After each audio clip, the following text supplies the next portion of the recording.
For as long as people have called this place home, they've been welcomed with clean air, clean water, and an abundance of nature.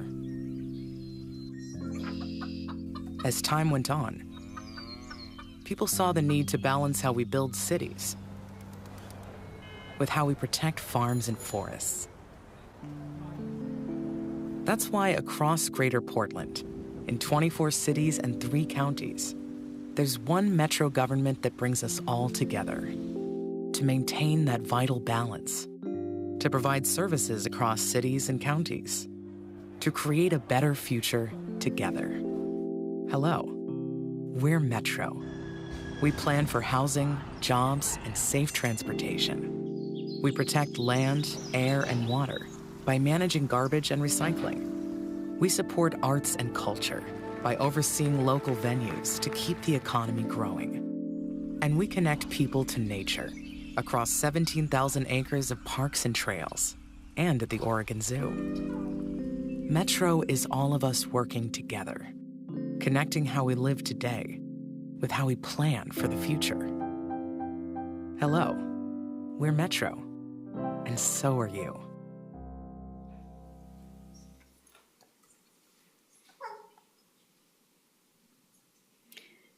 Good morning. I'd like to call the Metro Council business meeting for July 20th, 2023 to order. Connor, will you please call the roll for attendance? Yes, thank you, President Peterson. Councilor Gonzalez. Good morning, present. Good morning. Councilor Wong. Present. Councilor Rosenthal. Buenos dias. Present. Good morning. Councilor Nolan. Hello, present. Councilor Lewis. Present. Councilor Simpson is excused today, and President Peterson. Here, thanks.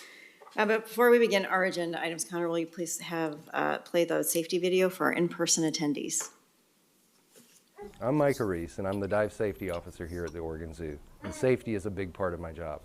Some of the things we consider here is diver safety. I'm out here at the Oregon Zoo, and you're at the Metro Regional Center. The council chamber is located on the 3rd floor of this building. In the event of fire or fire alarm, please exit through the door in the northeast corner of the room, go down the steps to the 2nd floor, and exit through the main entrance by the reception desk and gather in the courtyard outside the entrance. In the event of a medical or fire emergency, please call 911 and notify the security agent at the front desk. The nearest defibrillator is mounted on the steps leading from the reception desk down to Grand Avenue. Thank you. Communication portion of the meeting and non-agenda items. Connor, will you please describe to the audience our procedures? Yes, thank you. So if anyone wishes to testify on non-agenda items, now is the time to do so. Public testimony will be limited to 3 minutes, and I'll manage the timer to go off at the 3-minute mark. If you've not already signed up to testify, you can do so now. If you're joining us in person, you can fill out one of the blue cards in the back of the room and bring that up to me. If you're joining us on Zoom, you can sign up by hitting the raise hand button. Depending on your version of Zoom, the raise hand button is either at the bottom of your screen or within the reactions tab. For those joining us on Zoom, I'll be promoting you to a full panelist, so I'll call your name. You'll see a window pop up asking you to accept that promotion. Once you accept it, you'll rejoin where you'll be able to turn on your camera and unmute yourself. And as a reminder to everybody testifying today, you do not need to give your physical address. However, please do identify yourself for the record before testifying. And I'll also just note that we are now taking testimony on non-agenda items. If you would like to testify on the MTIP, we'll have an opportunity for comment on that a little bit later in the meeting. So with that, I will look for any hands going up. Councilors, we have not had anybody sign up in advance to testify. And I've not received any blue cards as of yet. And after a couple of seconds, still no hands going up. President Peterson. Great, thank you, Connor. With that, I will close the public communication portion of the meeting on non-agenda items, and we can move into our presentation. I hope everybody was able to get out to the Portland Pride celebration this weekend on the waterfront. I had a good time marching with AFL-CIO and showing support.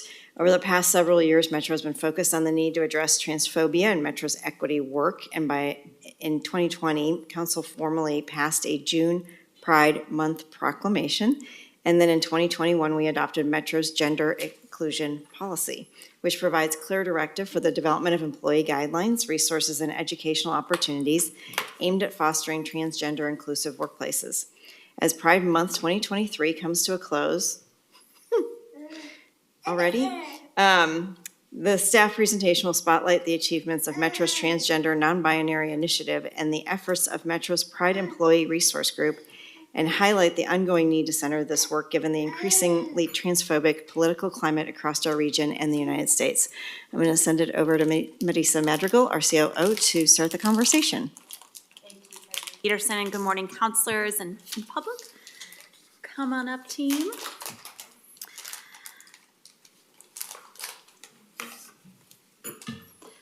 As President Peterson referenced, I'm sure all of us are aware of the increasingly precarious political position of our trans and LGBTQIA+ loved ones and community members. As of June 1st of this year, 20 states have moved to restrict access to or ban gender-affirming care.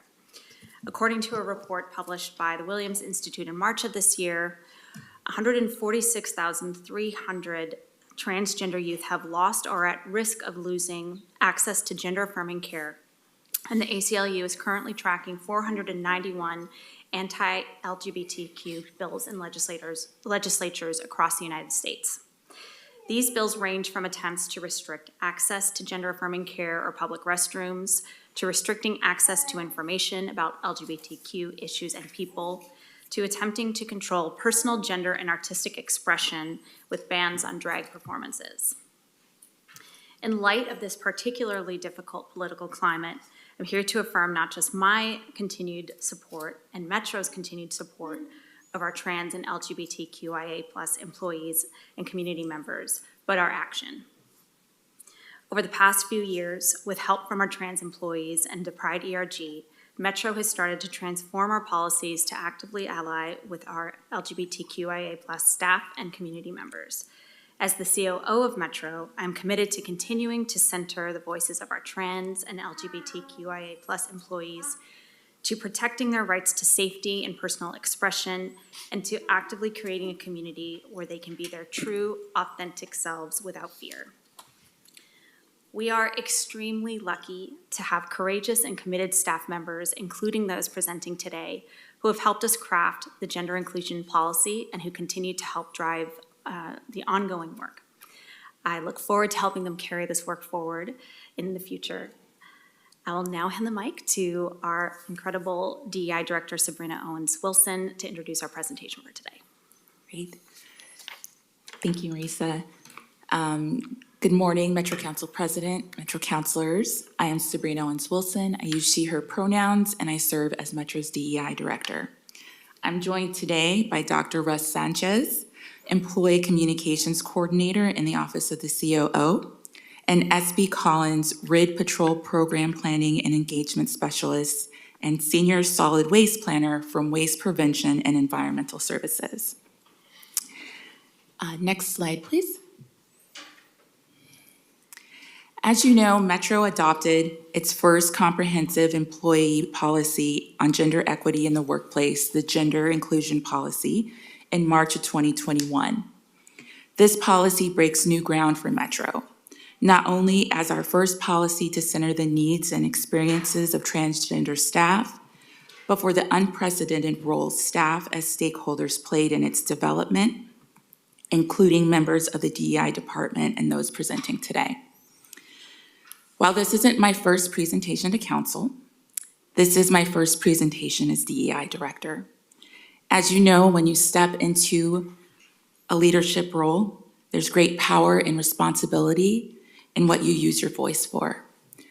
And so I am honored and grateful for the opportunity to use my voice in my new leadership role to both elevate the progress we have made as an agency and the incredible need to push further.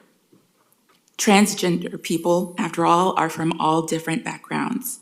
And in fact, the statistics clearly point out that they are the most vulnerable subpopulations within BIPOC communities. This is especially true of Black trans women who disproportionately experience housing, workplace, and medical discrimination and are disproportionately victims of violent crime. Is a comprehensive toolkit to support employees who transition at work. The toolkit includes guidelines and best practices for each of the employee, their supervisor, and their HR contact. Why 3 sets? Because each of those parties has a different role to play in ensuring a safe and successful transition. and my team wanted to make sure that everyone in the process is fully supported. I've also recently overseen the updating of the MetroNet page that hosts all of these resources to make them easier for everyone to find and access, and the revamped web page will be shared with employees in next week's Metro Together newsletter, which comes out on Monday, so keep an eye out. And that's all the stuff we've done since 2020. We've done 2 training courses, an entire workplace transition toolkit, and a whole employee policy. I think that's pretty good, especially considering that none of the people who do this work do it full-time. All of us have other full-time jobs here at Metro or part-time, and we've made the time to do this alongside our other responsibilities as a labor of love. And that's good, and that's great. But before we pat ourselves on the back too hard, I do want to take off my Metro cap for a minute and address the elephant in the room, which is the continued need for this kind of work. Why is it still so urgent? Why is it more urgent now than it was 3 years ago? And the short answer is because American conservatives are intentionally scapegoating trans people right now. And why are they doing that? Because a good boogeyman is a good distraction. And after 40 plus years of pushing supply side economics without a single fucking penny having actually trickled down to the middle or working classes, they know that they don't have the economic policy platform to command votes. So instead, they stir their base to action by trundling out the hunched and ominous figure of the trans boogeyman. There she is, lurking at the edge of your elementary school, or I guess with a syringe full of hormones, or whatever the fuck y'all think we do. Because that'll scare them out to the polls, right? And you know what? It does. And that's what's happening today. Anti-trans panic is a conservative invention and a political strategy. And it is a political strategy of the most cynical and calculated type. And when I say that it's dangerous, I don't just mean for Anheuser-Busch's market valuation, fuck them. I mean for actual people's actual lives. And I don't just mean trans people, because I want to make one point really clear here today, not just to the counselors, but to everyone in the room. The discriminatory legislation that is currently being weaponized against the trans community all across this country is only being tested against the trans community. It will be perfected against your community if you are a person of color, if you are a religious minority, especially if you're Muslim, and if you're a cisgender woman. You already seen what they did with Roe v. Wade. You think they're done? The laws that are being used to strip trans and other queer people of their rights today, under the guise of protecting children or religious rights, will be used very literally as templates for the legislation that could strip you of your rights tomorrow. And do I think that Metro, by its little lonesome, has the ability to put a stop to this? Of course not. I'm not stupid. But I do think that in context of everything I just said, that Metro's workforce efforts at trans inclusion represent somehow and simultaneously both a bare minimum and an incredibly important precedent that must be elaborated in our future equity work, both internally and externally. So, Council, when you are next determining which communities to center in the work that you fund or the legislation that you support, I hope you will remember me, because I'll be watching you. And so will one of the largest and fastest growing trans communities in the country. And so will history. This work has not become less urgent in the past 3 years. And whatever you think in your heart of hearts about trans people, we are people. And you represent us too. And to help me make that final point, no pressure, I want to take a minute to introduce a close colleague of mine in this work, S.B. Collins, who will be speaking to us today about their experience as a trans person at Metro and in the region. Council, thank you. Good morning. My name is SB, and I use he and they pronouns. And I'm a senior planner in WPES working with the RID Workforce Transition Program, which is absolutely my heart. I really want to thank you for inviting us to speak here today. I want to take you back to 1992 when I was, I know shockingly, a junior in high school. And Oregon had Measure 9 on the ballot. And the air was absolutely filled with hateful rhetoric about the LGBTQ community. Politicians and people in the community spoke about how those people were destroying Oregon, destroying the country, and destroying traditional values. When Measure 9 barely failed, I very naively thought that maybe that would mean that everyone would understand that the LGBTQ community just wanted to live. So now, we're here in 2020, which was 28 years after that. I was a new Metro employee and now a junior member of the AARP. And the rhetoric against the LGBT Took a minute. The last one came though. It's been a long time. The rhetoric against the LGBTQI community has not stopped, and in 2020 specifically, it was becoming very targeted to the trans and non-binary communities. And because of that rise of transphobia and hate rhetoric across the country, Council decided to accept the Pride Resolution, which underlined the need for Portland to be a place where trans and non-binary feel safe, welcome, and fully included. And to be honest with you, 3 years later, 2020 is sort of the good old days. Things have gotten so much worse for our community. Yeah. Last month, the Willamette Week featured 2 articles about the trans community. One about the number of gender refugees that were coming to Portland, and the other about how Portland is unready for the wave of trans young people who are arriving here without support or housing. People from states across the country are moving here to escape laws made specifically to limit their right to live authentically, or laws that outright forbid or make parents criminals for allowing their child the opportunity to live their best life. The relative ease of inclusion in Portland has become a beacon of hope for those seeking an environment where they can be their authentic selves, but there is no guarantee that those attitudes will continue. There are currently bills up for consideration in Oregon that would ban trans youth from receiving medical care, restricting their rights to play sports. Because of this political environment, being part of the Trans Non-Binary Initiative and the Gender Equity Project team has been very meaningful for me as an employee. Trans and non-binary employees have been given a seat at the table and an opportunity to shape the policies that directly affect us, such as the gender inclusion policy. We've been included in the design process of the tools for guidance for transitioning at work. It's really amazing to me that Metro has said, okay, nothing for you without you, which is something that not a lot of places do.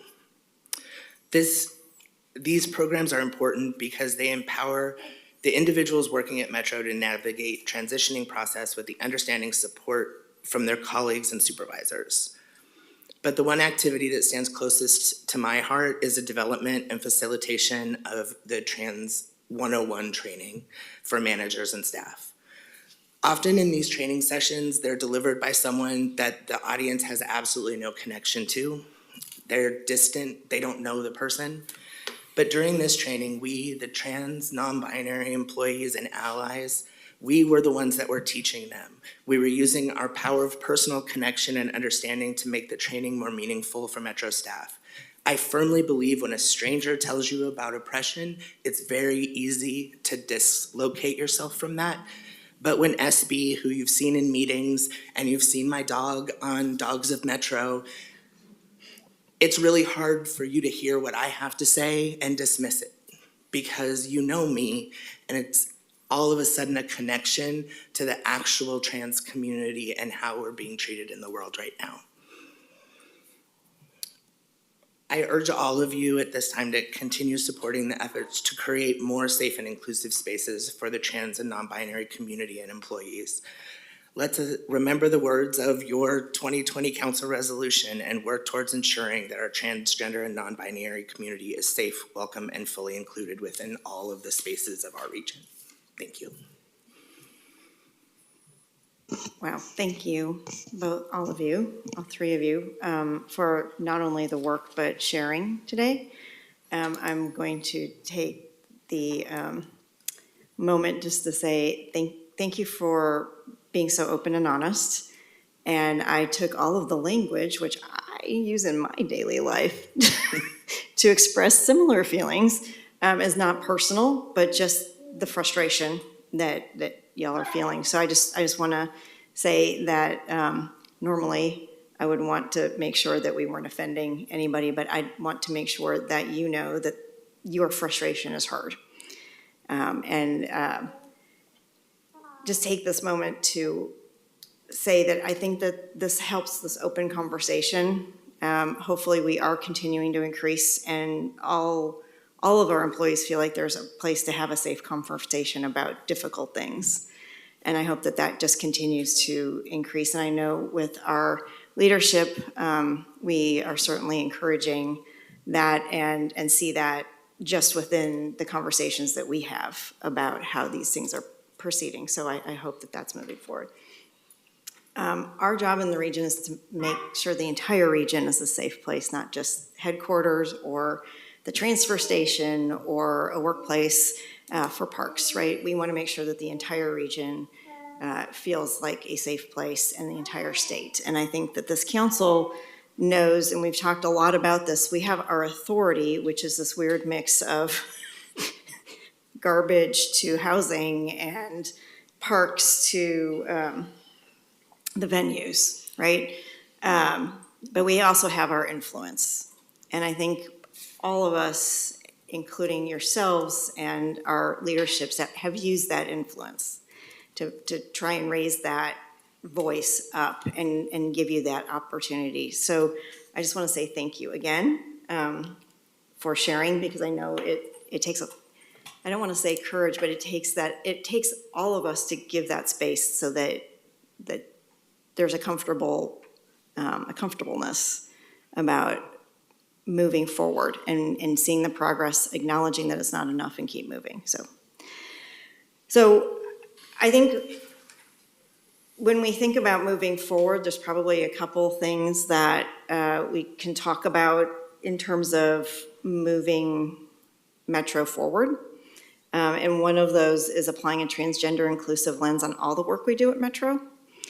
And embedding, just as we have done with other lenses, embedding that to ensure that our entire governance of this region serves all of our residents. I think that's the first thing that we could talk about as a council. And how do we do that with you? And then we need to normalize the discussions that we've just been talking about as an employer of choice for transgender employees. How do we continue to make that a central core of this conversation? We have learned so much in the last 3 years. At the same time, it feels like nationally we've taken a step back, and somebody on this council might be actually having the opportunity, if all goes well, to actually have the ability to move forward and protect trans rights at the federal level. I don't know who that is. But I think the other part of it is opposing legislation that harms transgender. So it's the proactive and also the defensive posture that we need to have at the same time. There are a lot of legislations proposed around the country, as you said.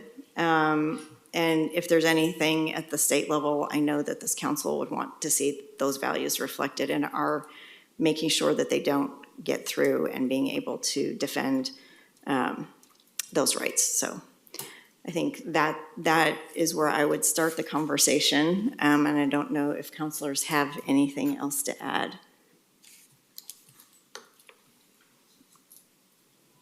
Councilor Huang? Oh, I'm sorry, Councilor Lewis and then Councilor Huang. Thank you so much. Thank you, SB, and thank you, Dr. Sanchez, for being here.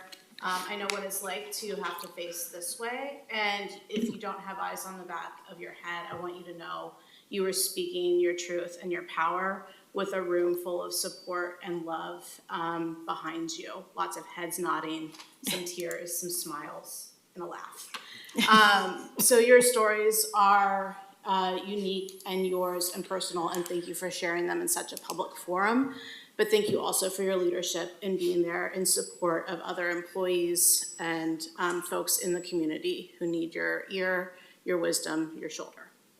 And as you mentioned, that is work. It is deeply emotional work. It is hard work. I'm glad we compensate the time that people spend in ERG. But as you mentioned, you all have other responsibilities and jobs, not just showing up an hour or two a month to ERG. So definitely open to supporting, making sure that the work is staffed appropriately. When I think through where we are in Oregon, yes, we are a beacon, but maybe it's Portland that's the beacon.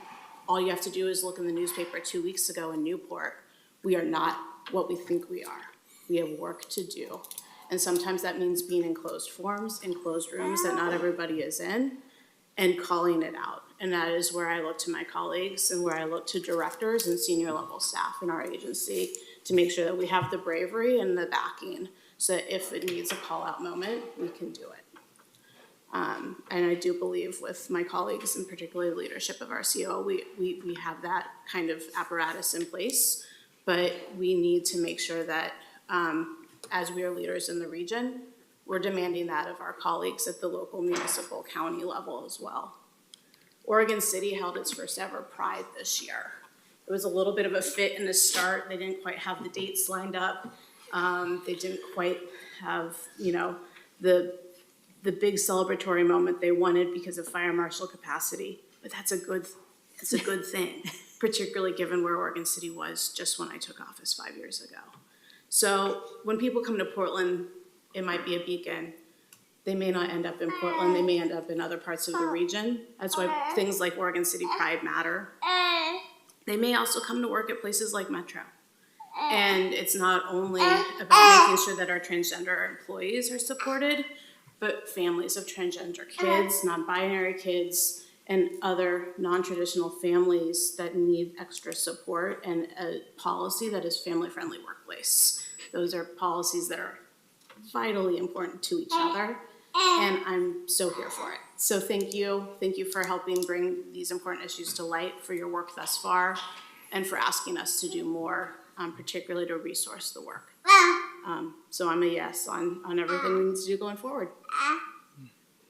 Thank you, Councilor Huang, and then Gonzalez and Rosenthal. Great. Thank you, Madam President, and thank you, Dr. Sanchez and SB, for being here and sharing your truth. That was just a very powerful and moving testimony, so I want to thank you for that. A couple of things that Dr. Sanchez really elevated for me were that, our oppressions are interlinked. I want to thank you for bringing that lens to the work. I think it fits really well with the strategy that we have here at Metro. And the other thing that really stuck out to me was that, us as an agency are kind of doing the bare minimum right now. And, I think anytime communities are facing oppression internally, those that face that oppression are asked to come up with the trainings and toolkits. And to me, that actually feels sort of inequitable to put that additional emotional labor on you all.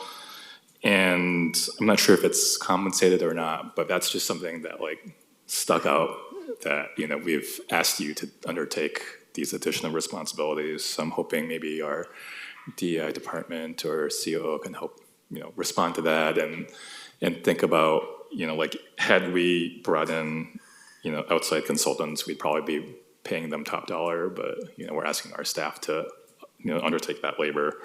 So that, just feels a little off to me. And, I think we are doing the bare minimum, and that's an example, but I'm not happy just doing the bare minimum. So I guess my question really would be, what is it for us to not do a bare minimum and really be leaders and champions? Thank you. I'm going to leave room for response, if you have anything now, or we can follow up.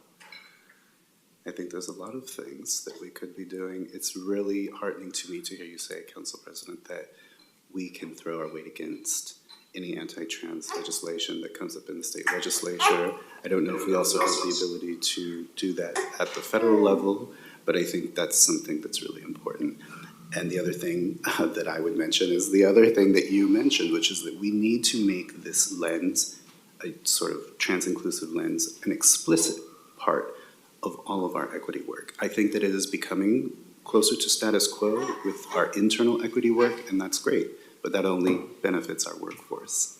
As important as they are, there's a whole region out there, and making sure that all of our programs have special consideration for these special obstacles that trans people face is going to be essential to us doing good faith racial equity work. Like Sabrina mentioned, it is intersectional. Trans people come in all colors, and we are consistently the most vulnerable subdemographics of any given community.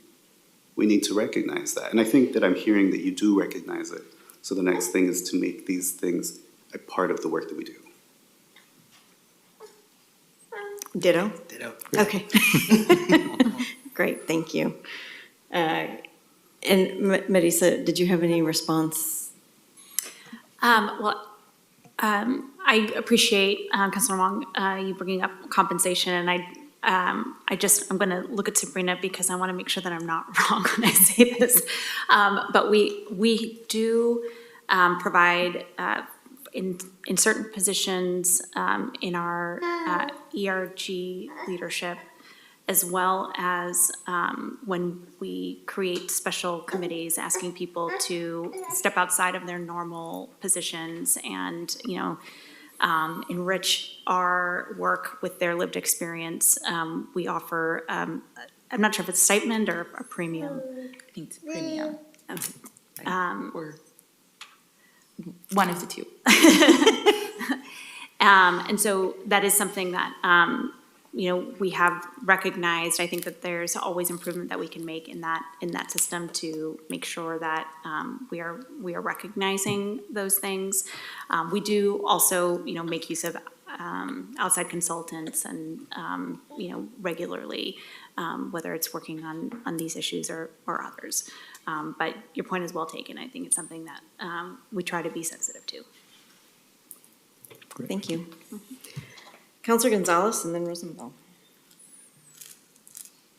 Thank you, President Peterson.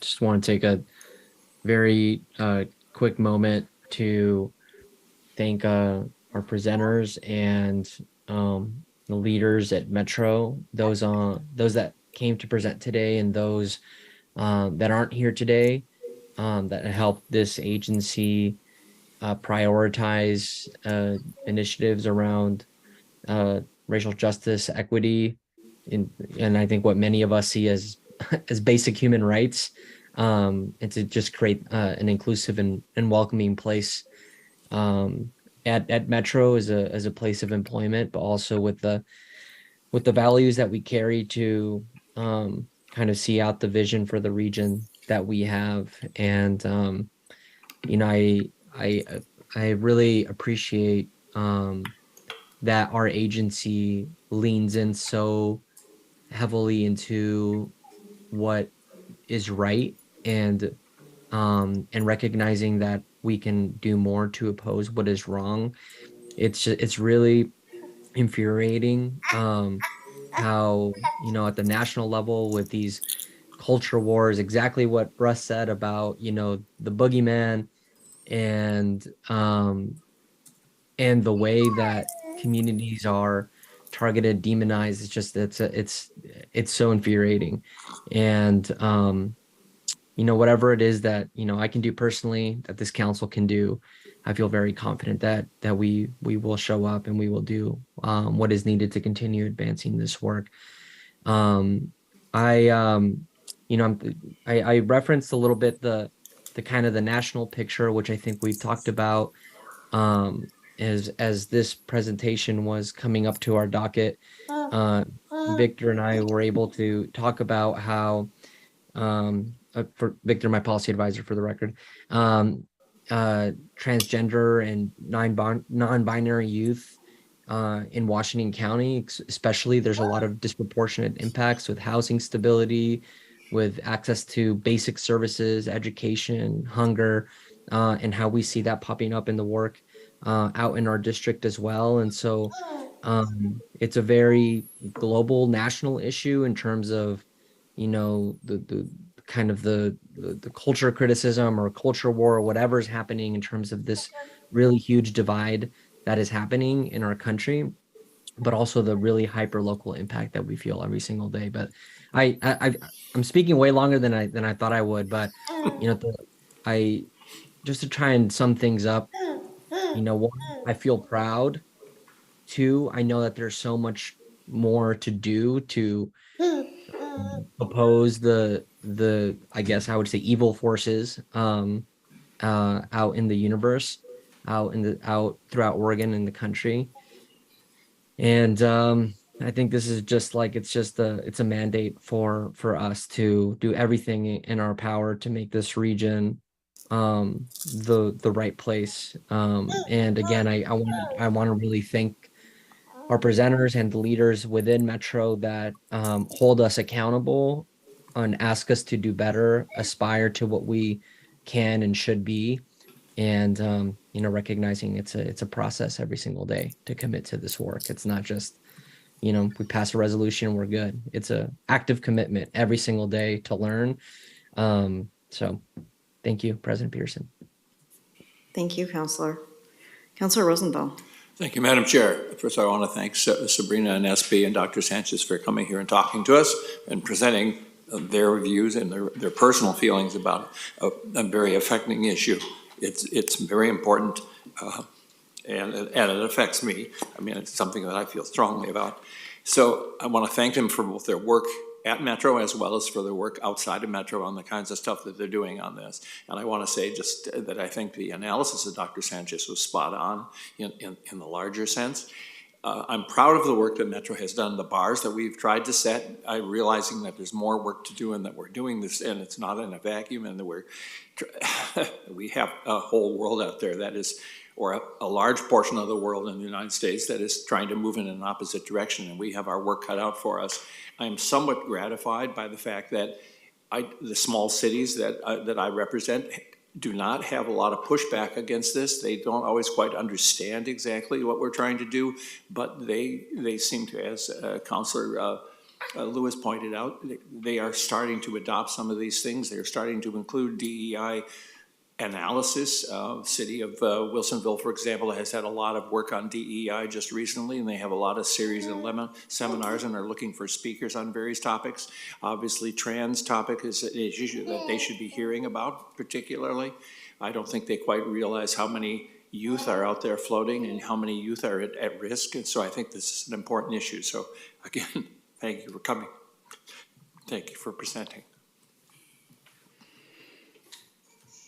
With that, I just want to thank you again for not only the work that you've done, but the work that is continuing to need to happen in the organization and letting us know truthfully how to see the gaps and move forward. So thank you again for that.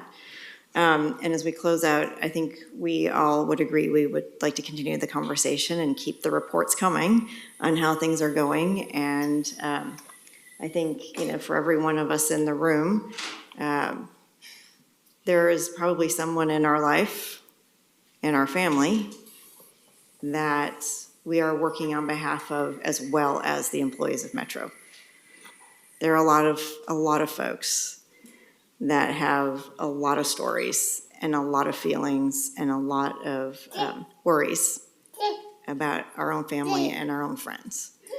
And this work is all-inclusive of all of them. And I think that's what a regional government is. The beauty of a regional government is reminding everybody that they have a place here, and how we move forward as Metro really does, as Director said, how we use our voice and how we raise those issues, and how we have the hard conversations in a way that can move us forward. So thank you. And McCall gets the last word. Yeah, it's a good day. We're moving forward. Thank you all. Much appreciated.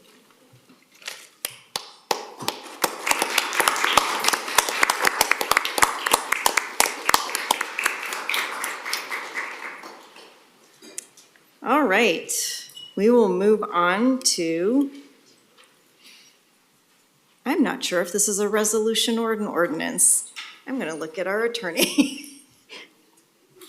I believe we have just a presentation next, President Peterson. It has a number.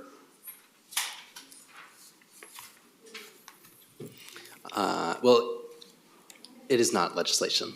Okay. I will turn to our attorney, though, and just make sure. Thank you, Connor.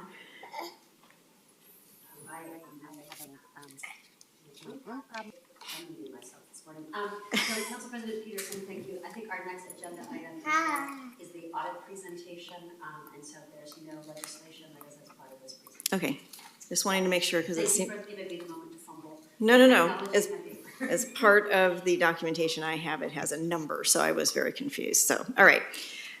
We will move on, and I will invite Auditor Evans up for the 2019 Parks and Nature Bond Measure Audit Presentation. You have some staff, and I'll ask you to introduce the staff that comes up with you. Tigard, no, wait.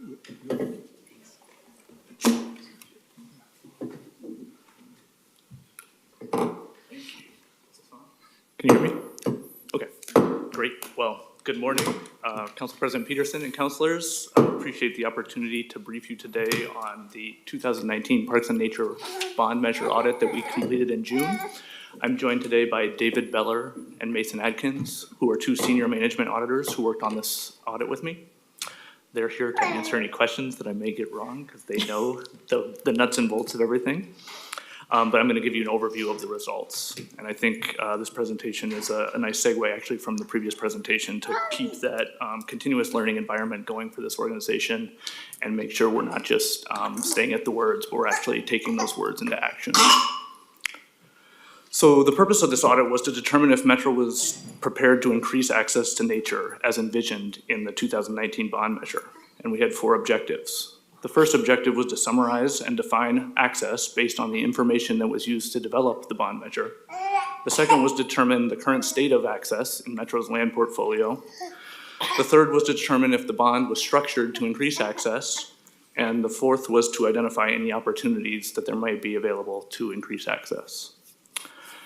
As a reminder for the audience at home, in 2019, voters approved $475 million to protect clean water, natural areas, and access to parks and nature. The bond had 8 guiding principles that included commitments to access and equity. And I'm going to read those. Make parks and natural areas more accessible and inclusive. Connect more people to the land and rivers of our region. Invest in trails for biking and walking. Support community-led parks and nature projects. Take care of what we have. Advance racial equity through bond investments. And serve communities through inclusive engagement, transparency, and accountability. The audit was designed to take an early look at the implementation of the bond. This is a strategy that my office has taken and my predecessor has taken to get an early look at the voter-approved measures to make sure that any course corrections that are needed happen early so that the commitments to voters can be kept. The bond was developed with the goal of doing things differently compared to Metro's 2 previous parks and natural areas bond measures in 1996 and 1995 and 2006.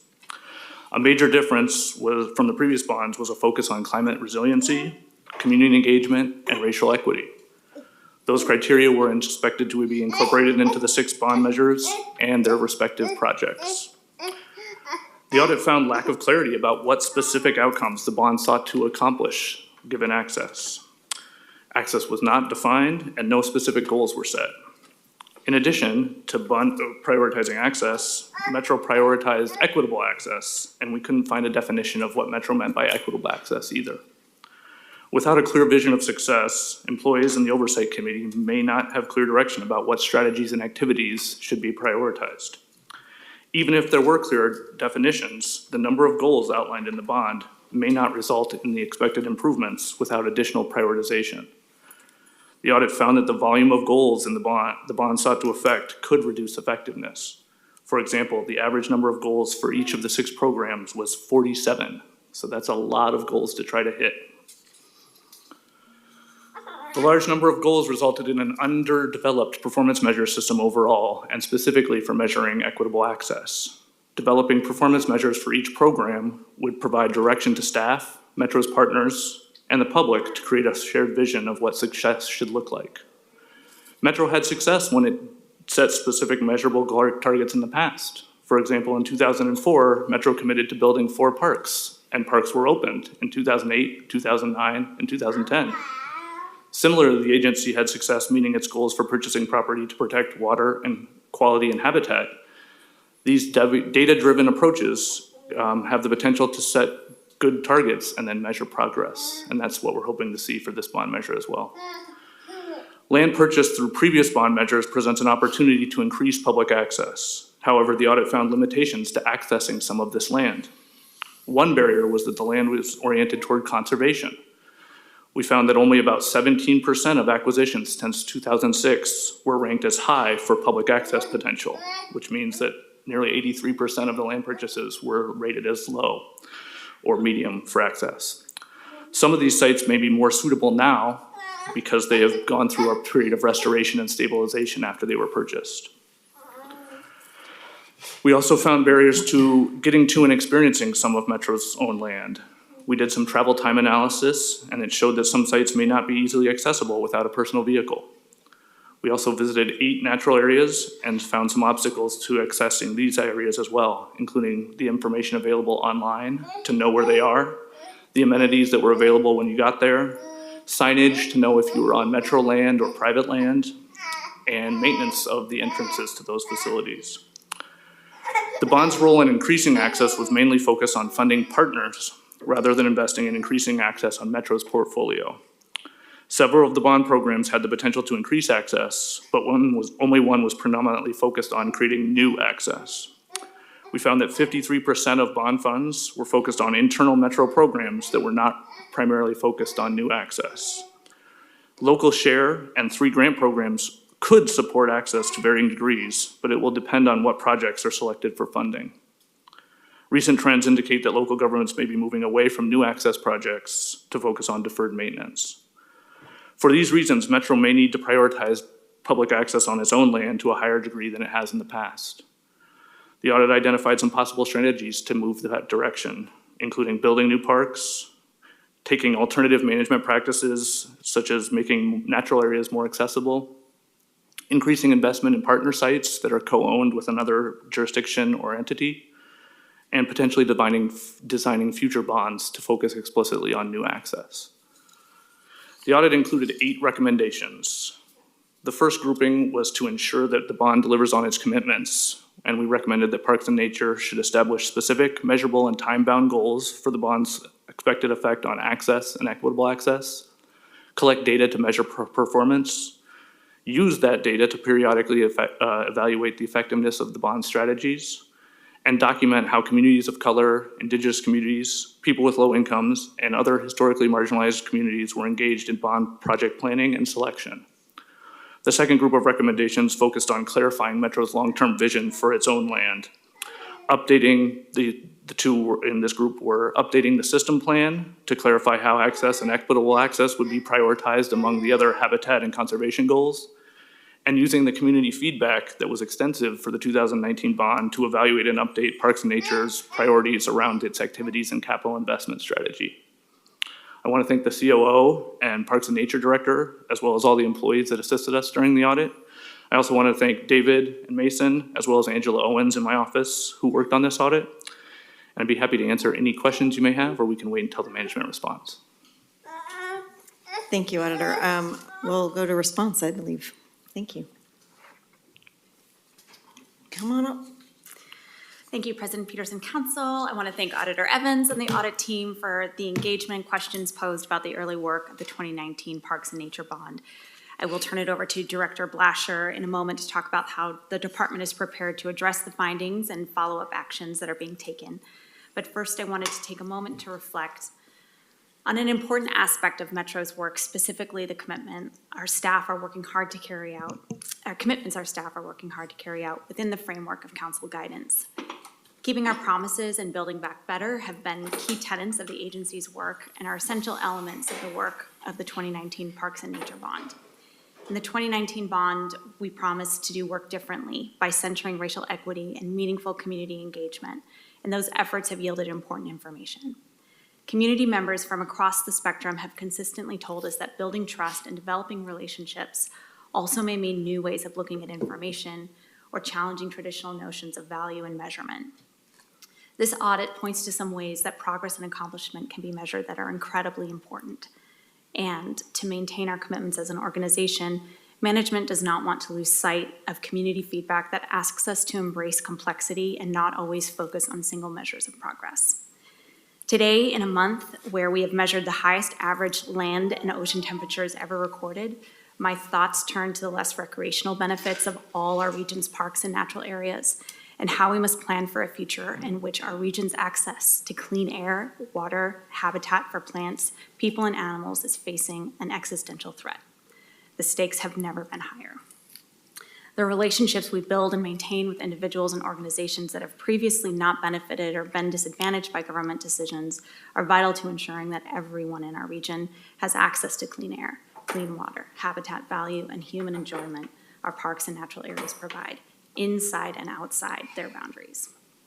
I know that John will have a bit more to say on this, but I believe it's an important element of the Parks and Nature work to hold the complexity of the outcomes we strive to achieve, and we look forward to exploring that complexity with you. Thank you. John? Thank you, Marisa. Good day, President Peterson, councilors. For the record, John Blasher, Parks and Nature Director. Use he, him, his pronouns. I feel like I've been before you like 5 out of the last 8 weeks. I need to get a punch card or something so I can get a free coffee after a while. Where's that free coffee, Connor? A gift card or something, lunch with the president. All jokes aside, I really appreciate the opportunity to speak today and reflect on the findings of this audit. First and foremost, I want to thank Auditor Evans and Mason and David for the great work on this, and all of the Parks and Nature staff who helped to finalize the audit report or the response. In reflecting in preparation for today's presentation, I was struck by a few themes. First, words and definitions matter. In a continually more complex society, building shared understanding of language and terminology can help provide clarity and direction. In developing the bond measure, I recall conversations with council about access. What does access mean? Is it proximity to sites? Is it about the amenities? Is it about feeling safe and welcome? Is it about access to decision-making? I think it's fitting you're talking about the transgender inclusion today, and what does it mean to feel accessible? What does a site feel safe and welcoming?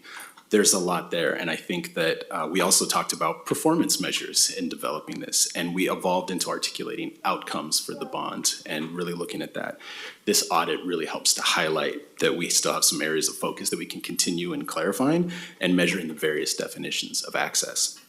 Another important theme, and Marisa touched on this, is that special and powerful role of Metro, Parks and Nature in the region. For 30 plus years, Metro Council and region's conservation leaders and park providers had a vision to set the protection of natural areas and open spaces on par with planning for growth and economic development in the region. A central part of that vision has been the intentional development of a green space master plan, eventually leading to 3 successful bond measures, the development of the regional conservation strategy, and a park system plan for Metro's properties, as well as first successful operating levies for a regional park system that has been twice renewed by the voters.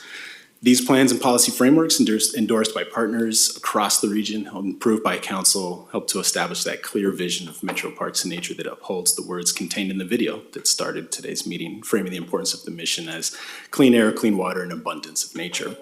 It's this focus that the region voters have strongly endorsed for Metro again and again. We fill a critical gap focused on habitat between large parcels and very significant parks owned by our federal and state partners, and the neighborhood and community parks, playing fields, and playgrounds operated by our local partners.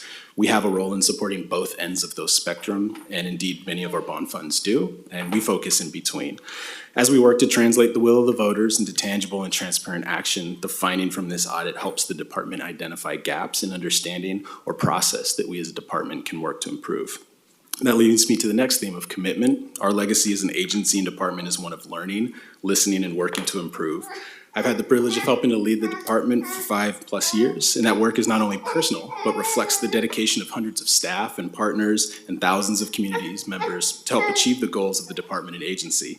Thanks to council's leadership and support, we've been able to continue delivering on our promises to the region, even in light of the last several years when the manner and methods for how we've done our work have been tested and stretched. With the 2019 Parks and Nature Bond, Council and the voters asked us to build on this legacy and use the historic investments of the 2019 bonds to do work differently, centered on racial equity and community engagement with climate resiliency as a long-term outcome. I'm proud of the work that we've done to build and launch the 6 programs in this way that lift these values. And this bond requires new ways of understanding whether and how we're making progress on strengthening the region's climate resilience, ensuring bond investments leverage and are shaped by the community knowledge and vision, and bringing benefits to all communities across the region. Over the past several years of committed and meaningful engagement, especially with culturally specific communities, indigenous communities, and tribal nations, we've been challenged to decolonize our thinking and practices. From how decisions are made to re-examining our relationship with the land. For the past 200 years, public land managers like Metro have primarily viewed the terms like access through a white colonial lens, which centers human physical access above all else. And that view or lens has led us to where we are today, managing land that no longer adequately supports cultural practices of tribes and bands that have managed and been in deep relationship with this land for thousands of years prior to colonialization. We also see and feel greater intensity and impacts of climate change as we've ignored mutually beneficial relationships with nature. I appreciate the questions and robust discussion that we had with the audit team to understand the nuance of what it means to provide and expand the connection that people have to nature.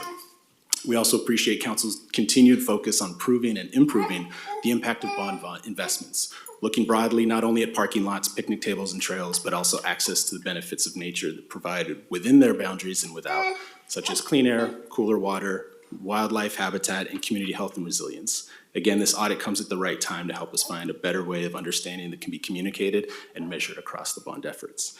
This is where we will reinforce our commitment to protect these natural areas and develop human access and connection across the region through the support with also 27 local jurisdictions and our own. Many of you attended the grand openings at Chehalem Ridge and Newell Creek Canyon Nature Park. And in those sites, you see the care and interconnectedness of nature, filling gaps in local and regional opportunities, and the implications of long-term maintenance. And looking at the findings and recommendations of the audit, we're both committed to bringing back to Council next year some work, both underway now and planned, that will demonstrate the positive efforts to close the gaps pointed out in this audit. Work to continue to develop, test, and refine a framework to measure the outcomes and impact based on a theory of change. And we'll work to continue keeping contact and communication with community partners who've helped shape the decisions in all areas of the bond work and strategically and intentionally add to that web of natural spaces, both for ecological value and human interaction. We're also committed to developing the framework to help understand and measure access so that Council and the voters of the region see the positive benefits of this work. Before I close, I would reflect on one more thought. Just the direction of the Natural Areas program 35 plus years ago was prescient and it is increasingly complex. As someone who's always enjoyed connecting with nature, from dinosaur rides in my childhood park to connecting my young family to the rivers and forests of this region, I understand the desire for more, both in types of human-based recreation and in protecting natural areas. Some of you may remember that the Protect and Restore Land program, when we were developing it, we were told by conservation advocates that it wasn't enough. We needed to put in more. We also know that the growing demands of maintaining our recreation areas has significant costs in routine and long-term maintenance. So as we look through all these different opportunities and challenges, this balance will continue to be something that we negotiate as the park system plan ages and park providers around the region work to ensure local and regional opportunities. As the pace of the bond continues to accelerate, we look forward to engaging Council in discussion and direction to help make the process improvements that the audit points out. And we'll continue to communicate with the voters of the region about all this work so we can welcome visitors and secure the benefits of clean air, cool water, and abundant habitat for birds, fish, wildlife, and the unique plant life of the region. And with that, thank you for your time. Happy to answer questions, take any direction you'd have to offer. Other than that, I can pass it back to Marisa or President Peterson. Great. Councilors, any questions for staff or the auditor? Councilor Nolan and then Huang. Thanks, Madam President. I don't so much have a question, but a response to this dialogue and the process that led to today's presentation. And in that, this seems like the perfect example of how an audit should be conducted, as well as how an audit should be received by the department or the program that's being audited. The audit provided solid research, solid evaluation, open dialogue with the Parks and Nature team. and resulted in some suggestions that might not have been immediately noticed or available to the Parks and Nature team as they were authentically implementing the program. So I thank Auditor Evans and his team for that approach to this. I also really want to reflect and thank Mr. Blasher and his team for receiving the information in an open-minded, welcoming perspective, not so much as a criticism as opening doors and windows to do the work as Mr. Blasher, you yourself have said, in a much more nuanced and complex environment. This is a good example of how we ought to be receiving audit reports, both for the council and for the agency, the departments, and I thank everyone involved. Great, thank you. Councilor Wong. Oh, great. Thank you, Madam President, and thank you, Auditor Evans and Mr. Blasher. Similar to Councilor Nolan, great work on both parts. Great example of how this process should work. I think my questions are predominantly for management. I see in the management letter that all the recommendations were accepted and agreed with. And I understand there's nuance in kind of the way that we're developing a new framework and guidelines. But I just wanted to understand a little bit more about the thought process about why, given that everything was accepted, why weren't those, done in a more expedient manner? And I don't know if it's just because we're, taking our time and being really thoughtful, or there's other sort of delays happening. And then also in the management letter, I see the timeline for most of these are listed as December 31st, 2024. And, to me, that's still almost a year and a half out. So, yeah, I guess my question is really just around, like, what is the level of urgency, and balancing kind of, a new approach to the work? Are we doing a good job balancing those? And is like the December 31st, 2024 timeline, could that be expedited anyway? Because it just feels like a long time before, if the goal is to set performance measures, we won't have those measures for another year and a half. We're well into implementation of the bond. So those are my key questions. Thanks. Yeah, thanks for the questions. I can take as you want. In terms of the why not, when we talked about developing the measure, how did we want to go? And did we want to say, we're going to get 3,000 acres and we're going to expand 50 miles of trail? We got to a place where we said, if we're going to do meaningful engagement, that means if we set those outcomes and all those explicit expectations at the beginning, we might be undercutting a process that we committed to with engagement. Was it the right approach or not? We're not sure we are where we are today. What we did develop, and that's part of the thing is next, is what are the outcomes? Not just how much money do you put into a site and do you get a site or not, but what are the actual outcomes? And we've been walking along with you all for a couple of years now of like really developing those outcomes. And so this is just a commitment to continue that work to make sure that we integrate that access in there. We want to get this to you by the end of 2024. If we get it sooner, that's great. We just wanted to be honest that we know we've got a lot on our plate as well, and we're trying to take on all these different elements. And so we want to make sure that we're doing right by the process and making sure that we can be really clear of how these access concepts are effectively integrated into the outcomes. And if there's something different you want us to look at with timeline, I'm happy to take that direction from council and from Marisa. If I may add to that, I think that there is a policy question here that council needs to explore around that definition of access. Are we talking about human access? Are we talking about access to the benefits that our 18,000 plus acres bring to the region? Where should our priorities be in that? And so I think, we want to make sure that we are building in time to have that conversation with you all, and then setting performance measures from there rather than the other way around.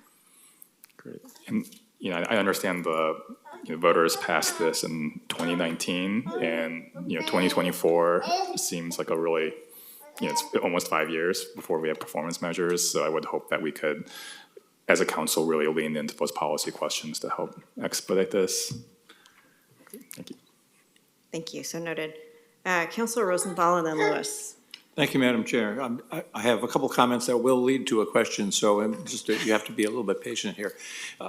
First of all, I appreciate Councilor Nolan. I think she hit it correctly. I appreciate both.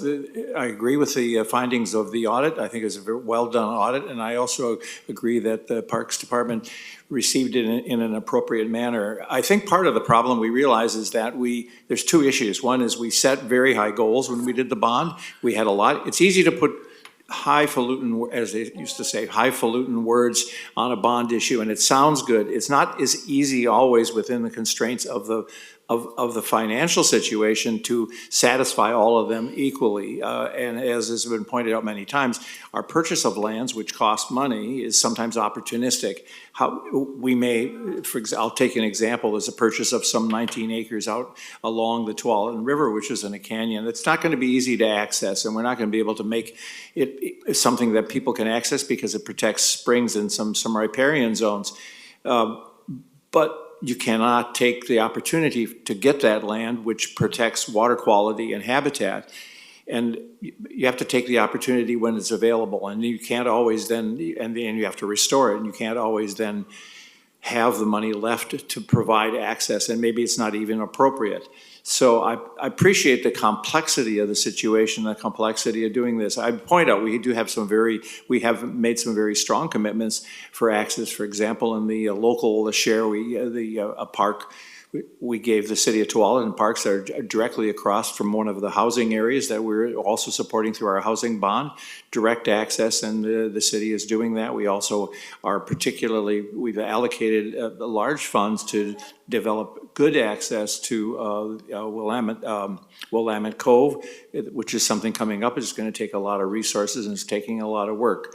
So my question is, I guess, do we anticipate that this is going to come to us as a policy decision, that we're going to have certain kinds of categories? You might that's probably too simplistic a term, categories of purchases and acquisitions, some that are dedicated primarily to protection, some that are dedicated to a mixture of uses, and some that are dedicated primarily to public access.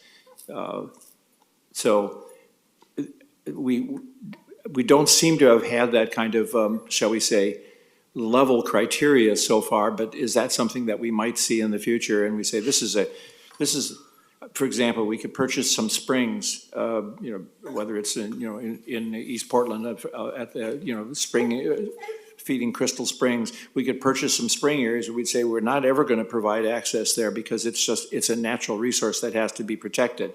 That would be one example. On the other hand, we could purchase lands across from a housing project like we have and say, we want to make sure that this is providing with public access, and particularly access to people who have limited resources. So do we see that as something coming forward? And then and I should add, and then within the next year, 2 years? I think actually that's up to us, and and working with both Marisa and John, I would just say we need to come back to the council, I think, with a proposal of how to move forward in this space on both the policy of defining and then the actual performance metrics, based on also what staff has learned with all of the outreach that we have done. I think it's an informing learning organization to be able to go back in and back out, because the reason I've been looking down at my phone is not because I was bored. I was looking for a slide and I finally found it. Charles Brown from Atlanta, just on transportation access, has been a big issue for the last 20, 25 years. How do you define transportation access? And he points out that you have different performance metrics, and this is why I think this is a conversation that we need to have and we need to move forward on environmental justice, equitable infrastructure, transportation safety, transportation equity, and climate equity. And you can take all of those and just add parks and say, what does that mean, for our larger regional environment, and then our specific communities, and then for the environment. So I think you're on the right track, but I think that's up to us to prioritize it. And so what I'm hearing from the council is that getting some definitions is important.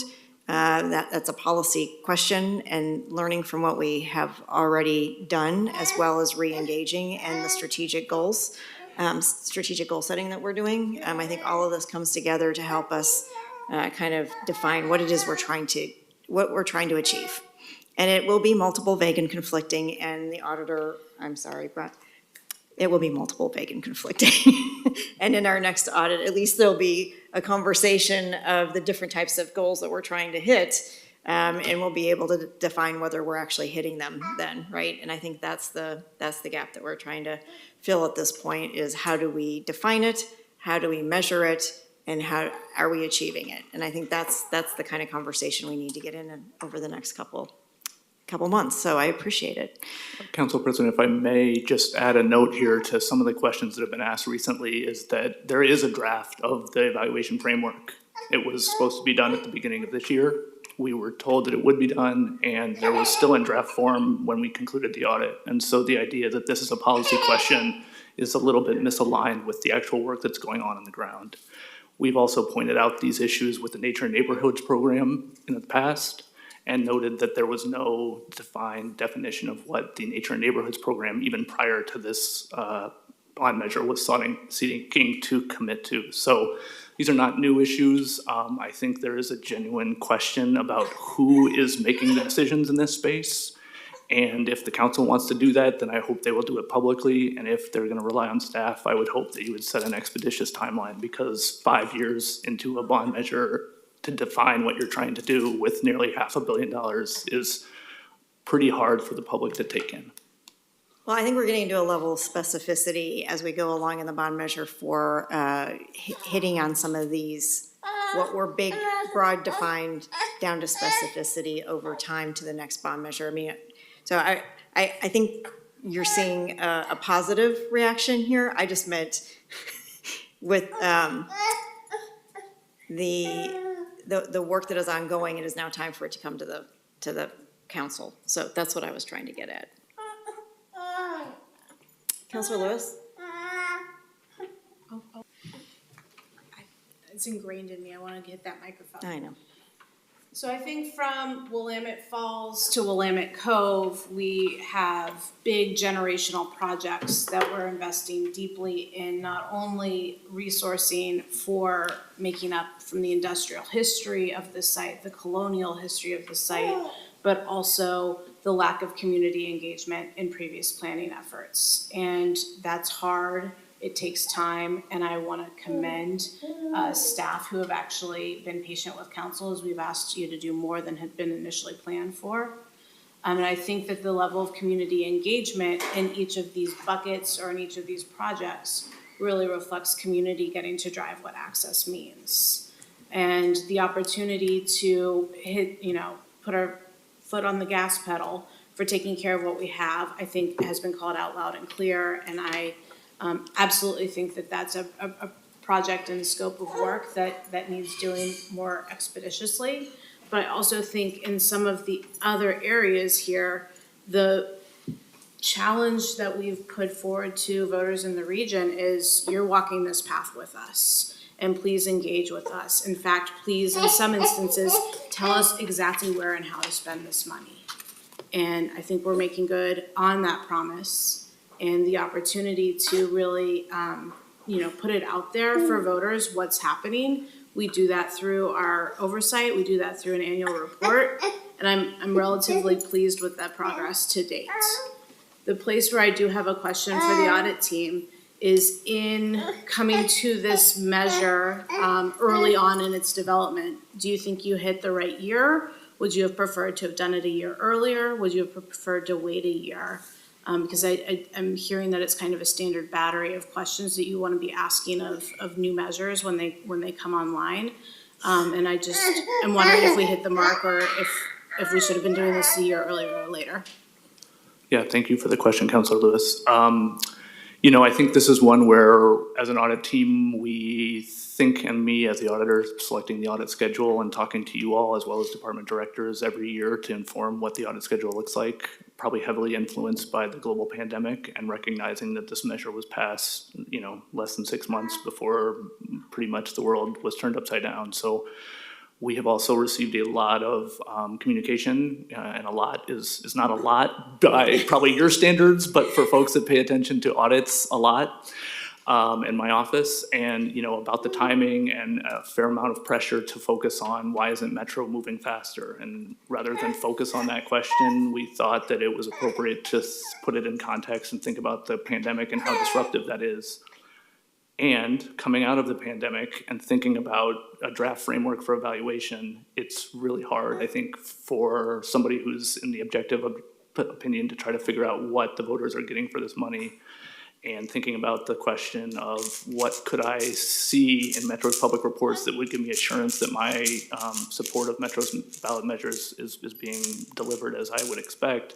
It's very difficult. I think if we put on our public hat, it's very difficult to understand what is being intended. We can talk about projects, we can talk about commitments, but when we don't say what success looks like and we're nearly halfway through, most bond measures are usually considered 10-year measures, right? So we're talking about half of that time. Granted, there's going to be 2 or 3 years after to account for the pandemic disruptions, but the pacing is relatively slow, and so it seems like it's a strategy of ask for the money and then decide what we're going to call success, and that's a recipe for going anywhere on any given day. And I think voters appreciate more commitment to put a stamp on what we said we were going to do and show what we're doing about it. Thank you. I guess I appreciate that response, and I appreciate that the adjustments around the pandemic pause to some extent will always be taken into account, but it feels a little bit like you're ringing the bell that we were ringing last year with our oversight questions. So I'm glad to kind of see that thread, but I do think that we've had some pivot moments since. So I look forward to further engagement on this. Great. I just wanted to, I don't think sorry, Councilor Gonzalez, did you have your hand up? Yep, there you are. All right, go ahead. Hola. Me again, virtually. Sorry I couldn't be there. I'm about to head over to the airport. Always appreciate your presentations, Auditor, and the hard work that your office does, and working with the Metro leadership, management, and of course the council.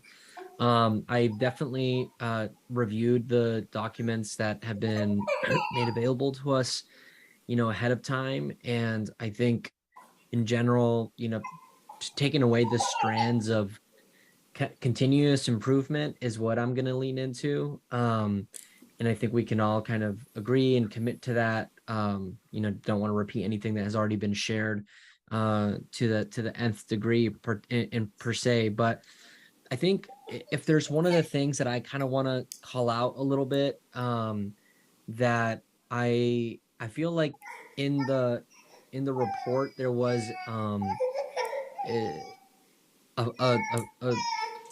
what I'm struggling to find the word here, but I would say a narrow definition of access. And I think comments that John shared and that other counselors have shared have kind of gone around to that, around like physical access is not just physical in terms of what you can get to.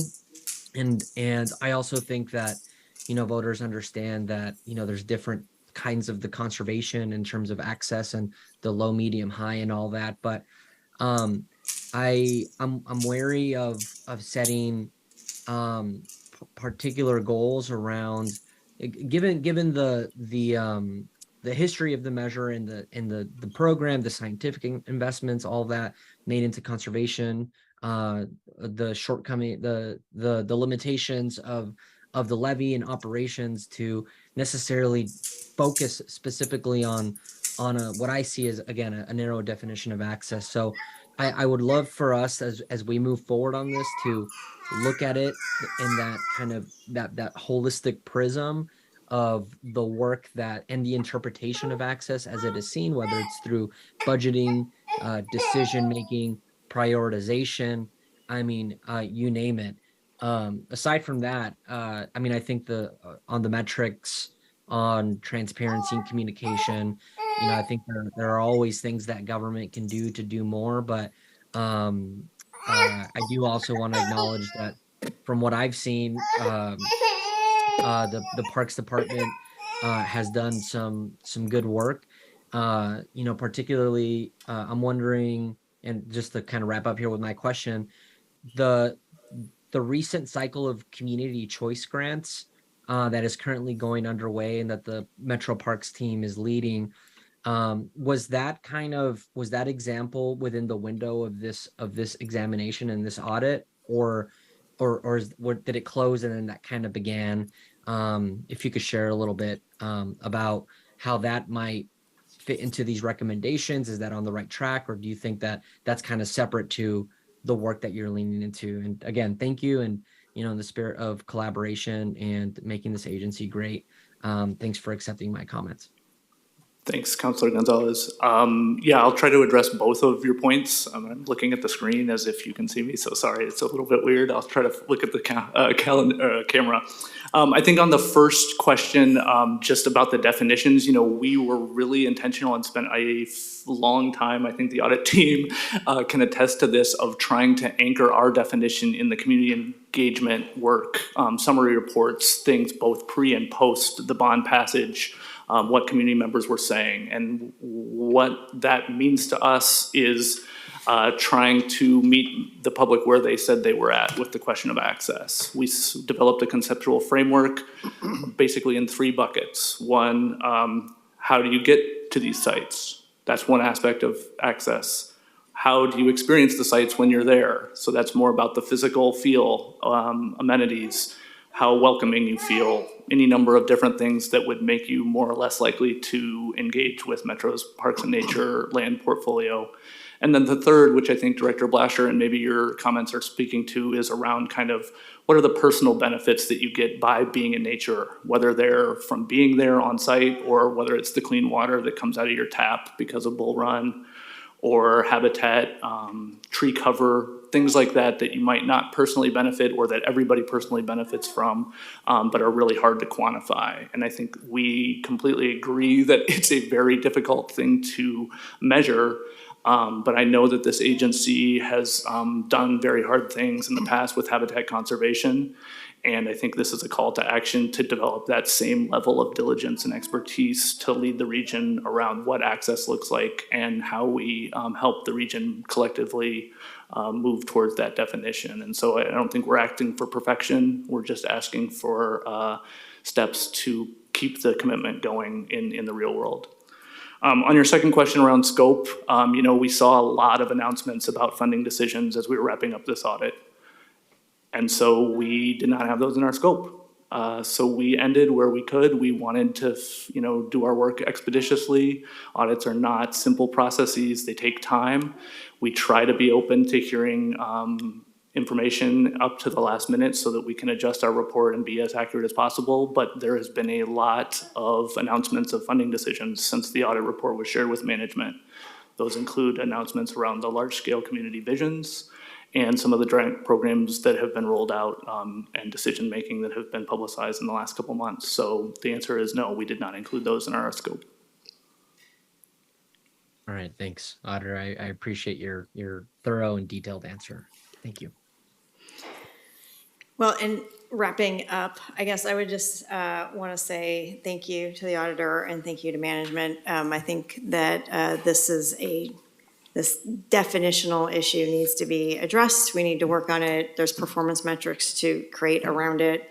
And we do have a lot of experience in other arenas being able to do that. I think we can apply that same rigor here as we go through. But I'm also very cognizant of having been on the Lake Oswego City Council when the measure didn't pass and then it was reborn, and the learning environment that went on at that moment with Metro of what is the role of Metro in the region in terms of parks and open space, natural space. What are we trying to achieve? And we were very clear all the way through since the successful first one through to this one, exactly what it is our role in the region is and what we're trying to do. So I think we've been very clear about that. I think that as we have grown as a region, this conversation about accessibility to opportunity, accessibility to safe spaces, the accessibility. I think this definition has grown and we're growing with it. And I think it would be good to start to be able to articulate and have that really difficult conversation about what's in our definition, what's not in our definition. For instance, dogs are not, Director Blasher, as somebody with 4 dogs are not part of accessibility. And I'm okay with that based on the fact that that's Metro's role in the region, is to protect these natural spaces, and that there are issues with that kind of access, and that we want to have them here but not there. So having those policy decisions, I think, is important, and making it clear, and then being able to move on, so that when we go out to the voters next time, we have a clear definition of what we've achieved and what we haven't, and why. And I think, again, in the space of moving forward, we also know that there is qualitative and quantitative. And a lot of the qualitative lived experience is what we've been really working on right now, of what does it mean? What does this mean? What does success mean? We know what it means in the traditional sense of, is it accessible within 30 minutes of a car ride, or 15 minutes of a transit ride, or 5 minutes of a bike ride.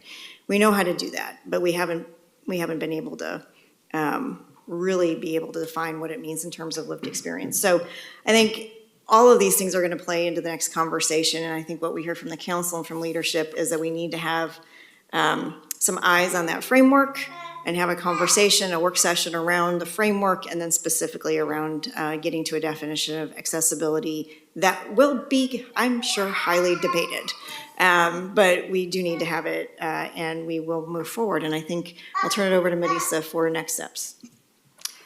Thank you, President Peterson, and just want to, thank everyone for their comments in this rich conversation today, and want to just call out one sort of Metro thing that I think impacts us here. You and I, President Peterson, and I've had individual conversations with counselors. This council that we have today is a very different council than Metro's past.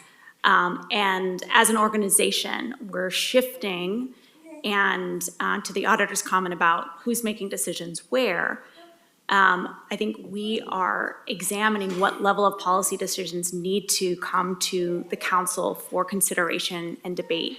And I think that there is a desire on both sides, both on management's end and on council's end, to more actively engage, more proactively bring questions like this to you for conversation, rather than having those questions be asked at the staff level and then teed up with a baked answer for you. So I want to call that out because we are in a transition from the old state of being and doing to the new state, and this is a perfect example of something that might not have, this question of definition might not have come up to council in the past, but it is coming now. So just wanted to call that out.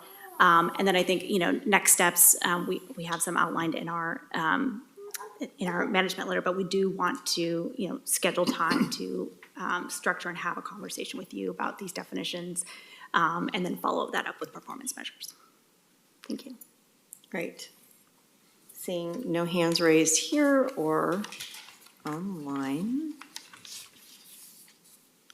Thank you so much. Much appreciated for the report and for the follow-up. And thank you, Auditor Evans and the audit team. Thank you. Thank you. Thank you.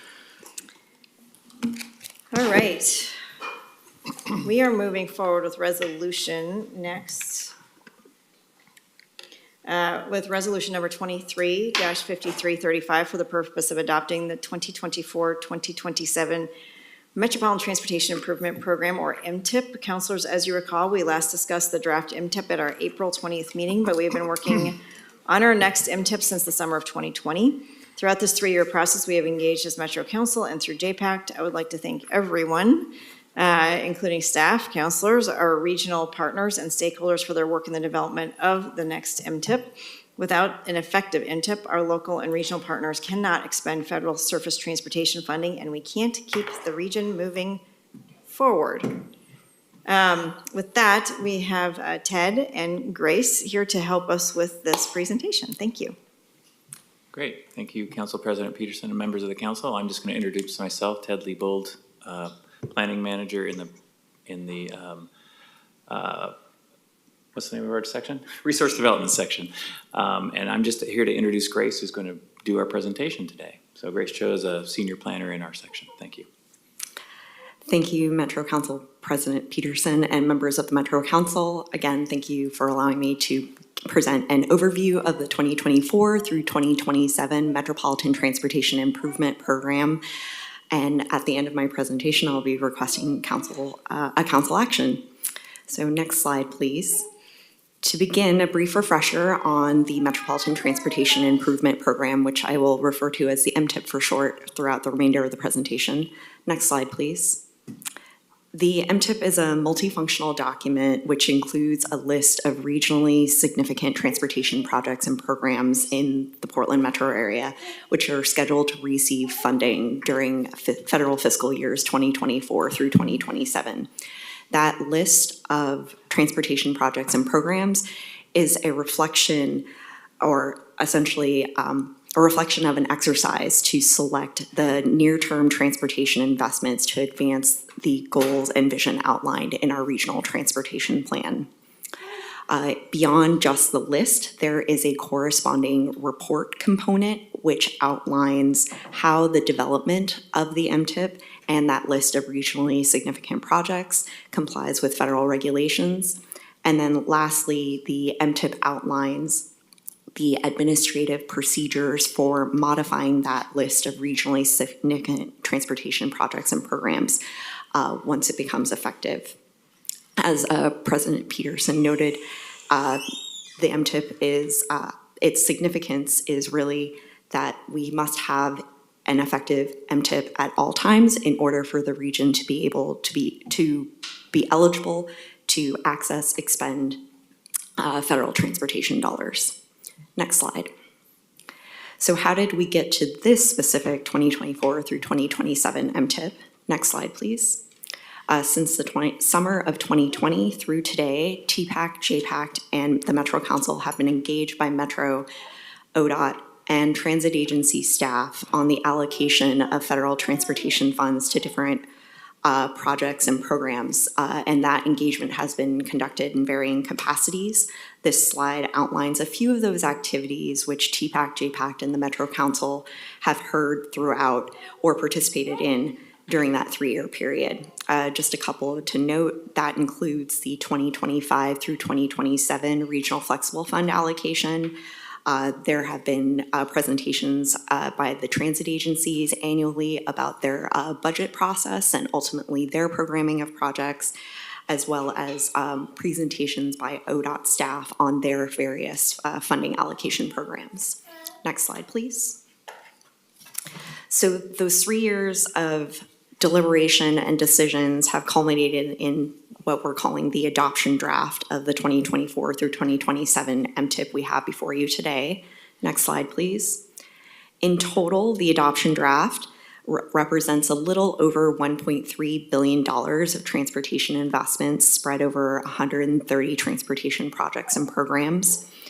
It represents quite a mix of investments, which includes projects to maintain and preserve the existing transportation system, several new capital projects to complete various system gaps, and operation type projects to increase efficiency of the existing transportation system. And we also have a handful of planning projects as well as regional programs. Nearly half of the 4-year program is dedicated towards maintenance and preservation of the existing system, but I do want to note that the MTIP doesn't necessarily reflect all local funds across the region that goes into maintenance of the existing system. The capital investments, which are in the 2024 through 2027 MTIP, tend to be smaller local projects, which are looking to serve neighborhood and community transportation needs. And again, the remaining amount is really around investing into various technologies for system management. Next slide, please. When we look at the four-year investment program and how it breaks down by a transportation mode or essentially form of travel, what we see is that road and bridge type projects as well as walking and biking type projects comprise the bulk in terms of the number of overall projects. And we know in the case of walking and biking projects, these tend to be smaller scale and less costly projects. While transit makes up the bulk of the overall four-year program in terms of a dollar amount, with just a very small number of projects, 13 in fact, I do want to note that $500 million of that transit investment in transit is transit formula funding dedicated to maintenance and preservation of the existing transit system. So in this case, think the replacement of aging old buses or fixing light rail tracks. Next slide, please. And then focusing in a little bit on the capital investments in the 2024 through 2027 MTIP, in part because the capital investments are those which had the most discussion and deliberation in their selection process over the last 3 years. When we look at the breakdown of those capital investments by transportation mode, or again, form of travel, what you see here is that the majority, again, is made up of roadway and bridge type projects, roadway and bridge type projects, as well as walking and bicycling type projects. This really, when looking at this breakdown of the capital projects and seeing the investment profile across those modes, what struck me when doing some of this analysis is that this is really showing how the region is emphasizing having a really balanced profile of investments across all parts of the transportation system. Next slide, please. So these next slides are really trying to highlight ways in which the 2024 through 2027 MTIP advances our regional transportation plan priority areas, which are safety, equity, addressing climate change, and mobility. So in particular, starting with mobility and climate, the 2024 through 2027 MTIP invests into 16 different projects which focus on the use of technologies to manage the existing transportation system and really gain as much efficiency as possible. These projects include the installation of variable message signs, replacement of signals, retiming of signals, and upgraded lighting, and other similar technology-oriented features on our region's roadways. In addition, managing demand and managing demand on our system and investing into system management is one of the key strategies identified in the region's adopted climate smart strategy. And in speaking about the climate smart strategy, the 2024 through 2027 MTIP looks to advance our region's priority around addressing climate change by including a number of many smaller capital projects to fill gaps in the active transportation network, as well as we have a few projects that are advancing the purchase of new electric buses in the Portland metro region. This is actually quite interesting to note. The 2024 through 2027 MTIP has the first set of investments in electric vehicle charging infrastructure created from one of the new funding programs that emerged out of the bipartisan infrastructure law that is known as the National Electric Vehicle Infrastructure Program, or NEVI for short. Next slide, please. As for equity, the 2024 through 2027 MTIP includes several investments in our transportation system which serve our region's equity focus areas. The equity focus areas are those areas within the region that have higher concentration of our region's communities of color, people with lower incomes, as well as people who do not speak English well. When looking more closely, about 42% of our region's capital investments are focused in these areas, and many of those investments are focused on making it easier and safer to travel by walking or biking. Next slide, please. And then lastly, as it relates to safety, the 2024 through 2027 MTIP invests about a third of its capital investment program into transportation projects, which have the primary purpose to address known transportation safety issues. Much of that safety investment, again, is in areas where we have our higher concentrations of our marginalized communities. And we also know throughout the engagement from the 2023 RTP that safety is a top priority issue. Next slide, please. So just a small handful of project highlights for the 2024 through 2027 MTIP. Included is the Council Creek Regional Trail, which is a new multi-use path on the west side of the region. We have kind of a large-scale system management and operations project, which is on I-5 running from the Markham Bridge to Capitol Highway, installing a number of intelligent transportation systems, so technologies for system demand. And then again, as noted, there's also the region's first set of NEVI projects, which have been programmed. Next slide, please. A public comment period was held on the draft 2024 through 2027 MTIP, which started on April 5th and ran through May 5th. The Metro Council was gracious in allowing for a public hearing opportunity at their April 20th council meeting, which the council received a short presentation on the public review draft of the 2024 through 2027 MTIP. At that public hearing, there were no public comments made.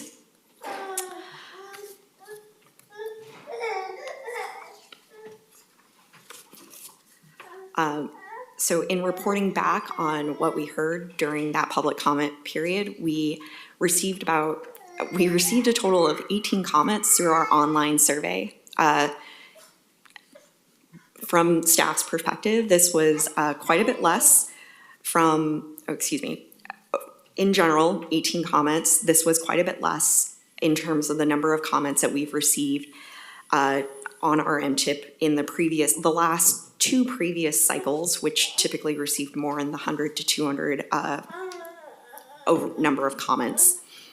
We believe that the lack of public comment and lack of participation in the MTIP public comment period had to do with several other transportation projects and programs also seeking public comment around the same time or having some overlapping time, and these included some of our higher profile projects that are in development in the region. Nonetheless, we did read through the public comments that we received and digested the information. The main kind of theme that emerged out of that is that there was general dissatisfaction in the level of investment and pace to advance our region's transportation priorities around equity, safety, and climate change with our transportation investments. Next slide, please. So what is next for the 2024 through 2027 MTIP? Next slide, please. Well, once the 2024 through 2027 MTIP becomes effective, it sets the stage for amendments, which this council acts on fairly regularly. And we know that during the time period of the 2024 through 2027 MTIP, several of our region's major projects will likely request inclusion. Just a few are listed there, listed on the slide. Also, those transportation projects and programs which seek to access funds in 2024 can begin accessing those dollars. And then lastly, in the background, Metro staff will be working to track the projects and programs listed in the 2024 through 2027 MTIP in terms of their project delivery, as well as their obligations for the purpose of reporting. Next slide, please. In parallel, while we have the 2024 through 2027 MTIP in effect, we immediately begin the development cycle for the 2027 through 2030 MTIP. It's kind of hard to believe how far out we begin to look so early. This work actually is already underway with ODOT moving ahead with their discussions around the revenue forecast and their priorities for the 2027 through 2030 STIP, which influences their allocation and selection process for transportation projects and programs for those fiscal years.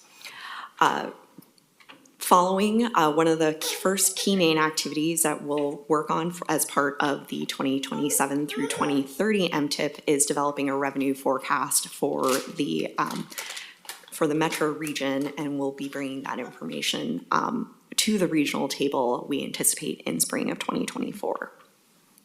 Next slide, please. Following Metro Council action to adopt the 2024 through 2027 MTIP, Metro staff will work to submit the MTIP for inclusion in the 2024 through 2027 State Transportation Improvement Program, also known as the STIP, with the ultimate goal of having it submitted to federal partners this summer. With this summer, and aiming to receive approval by October 1. Next slide, please.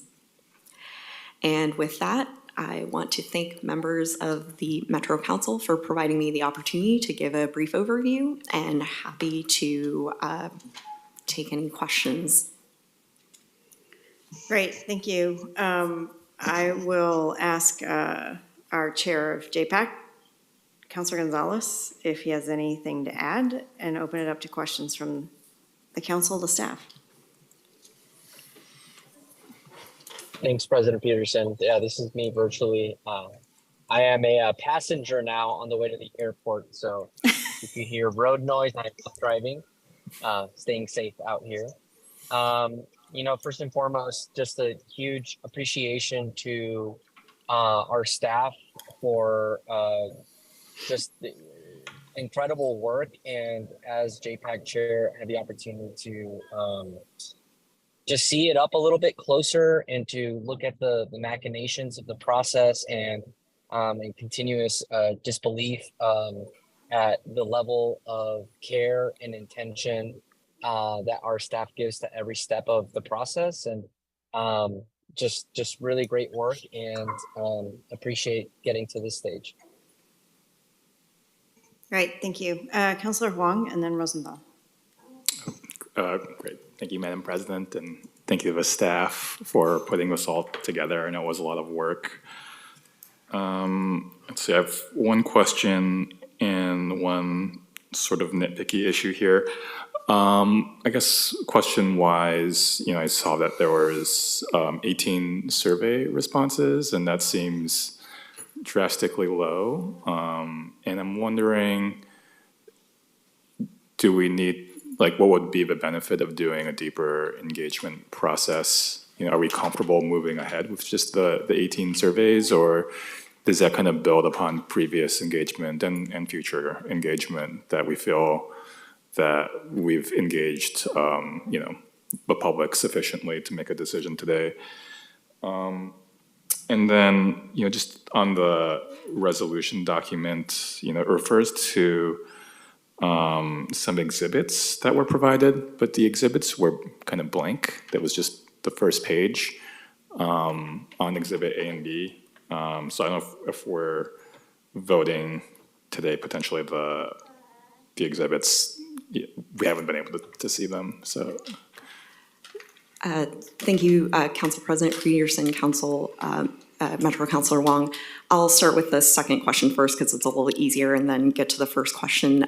Yes, Exhibit A and Exhibit B, which were included as part of the packet, have an embedded link to be able to access the 2024 through 2027 Metropolitan Transportation Improvement Program, as well as the appendices.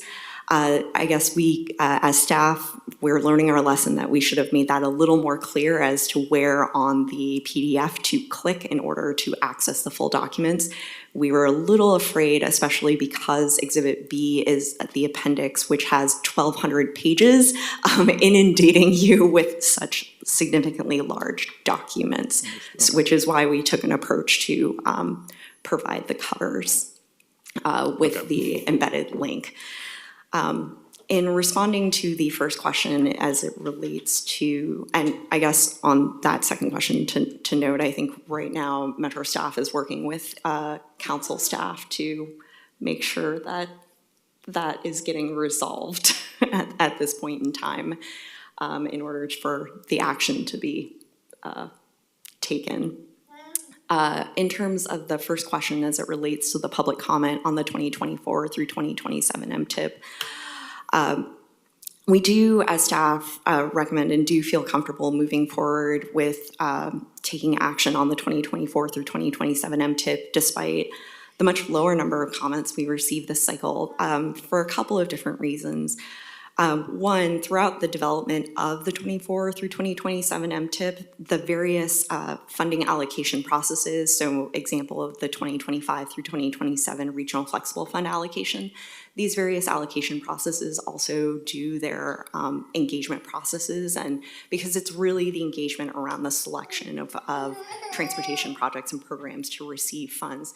This is also conducted with the transit agency's programming of projects, as well as with ODOT's various funding programs, which, depending on the nature of the program, they kind of do their engagement in different ways. I don't want to speak to all of the different machinations of their engagement process. Secondly, as it relates to the number of comments received during the MTIP public comment process, we do believe that the low number of comments isn't necessarily a marker of that we didn't engage with the community. It's that there's actually something in previous cycles of the MTIP where we did receive much more public comment. It was usually generated, the comments were usually being generated directly at a specific project in that new MTIP. In this case, most of the time, those projects tend to be some of the larger scale projects that are happening in the region, whether it's a new light rail line that's about to open, or an auxiliary lane that's being built on one of our region's freeways. Those types of projects tend to generate kind of more significant feedback and comment on the MTIP. This current MTIP does not include any of our region's major projects, and it's kind of more in the smaller scale maintenance preservation. So in a sense, there's a little bit of like, well, it kind of feels like not receiving comments is maybe not a terrible thing in respect. We also know that when we get down to packaging the full MTIP, we're actually in a stage where a lot of the decisions have ultimately been made in terms of where funds are going. And so commenting at this stage is a little bit, it's useful in informing the development of the next MTIP cycle that we're able to carry forward into sharing with our partners, ODOT and the transit agencies, as well as informing our own regional flexible fund process. But it doesn't necessarily change the outcome of the MTIP itself. I hope Great, thank you. That's helpful. Made sense. Yes, I think, yeah, it does. Yeah, I think just the low number, sticks out for me. But I think, given kind of your explanation, that it does make sense. So yeah, I'm comfortable with that. Yeah, and I would just follow on. I would expect a lot more public interest and public comments when we do have some of the major amendments that we are expecting to come forward over the next, while this MTIP is the live and current MTIP. Great, thank you. Councilor Rosenthal? Thank you, Madam Chair. First, I want to say I noticed the same thing that Councilor Huang noticed with just the preface, and I understand the problem that you have with having an exceedingly large document, and I encourage you to make just the links a little bit more obvious.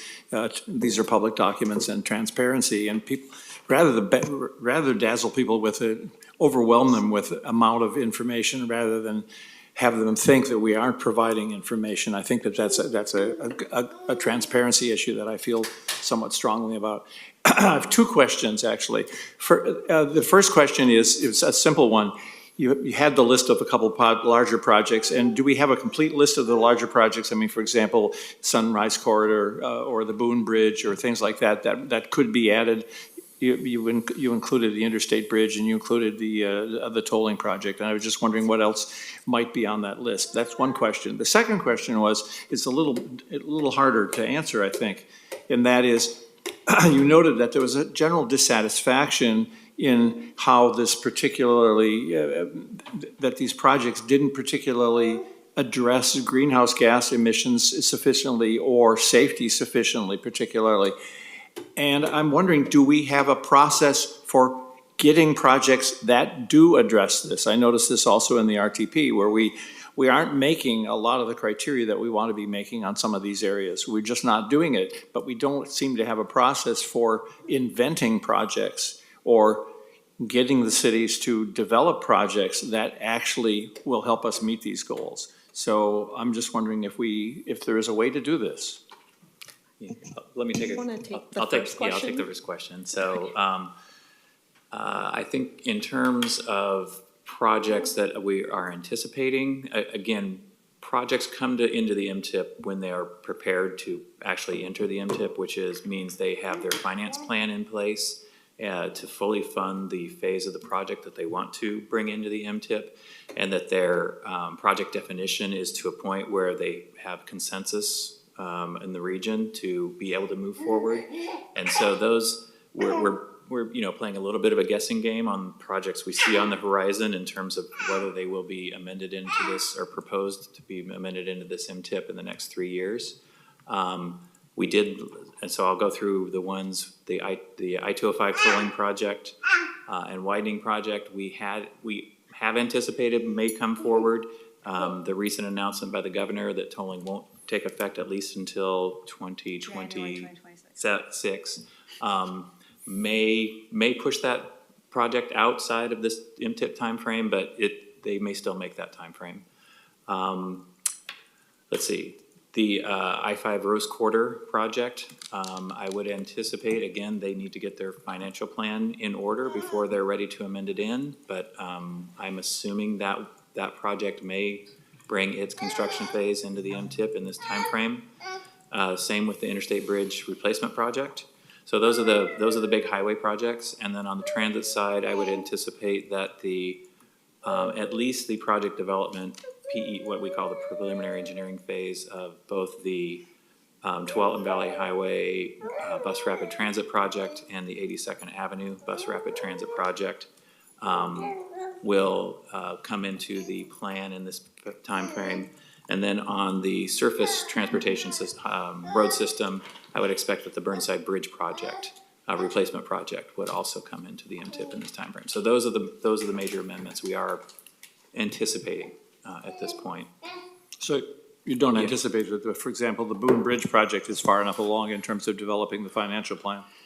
I don't. That one's probably. If it comes in, it would probably be preliminary engineering phase only in terms of this next 3-year time frame. But again, that's just my, looking at the magic 8 ball and anticipating. But they could move faster. In terms of a response to the second question that you had, Councilor Rosenthal, I guess there isn't necessarily a formal process that we have developed in terms of being able to take the feedback that we receive through an MTIP and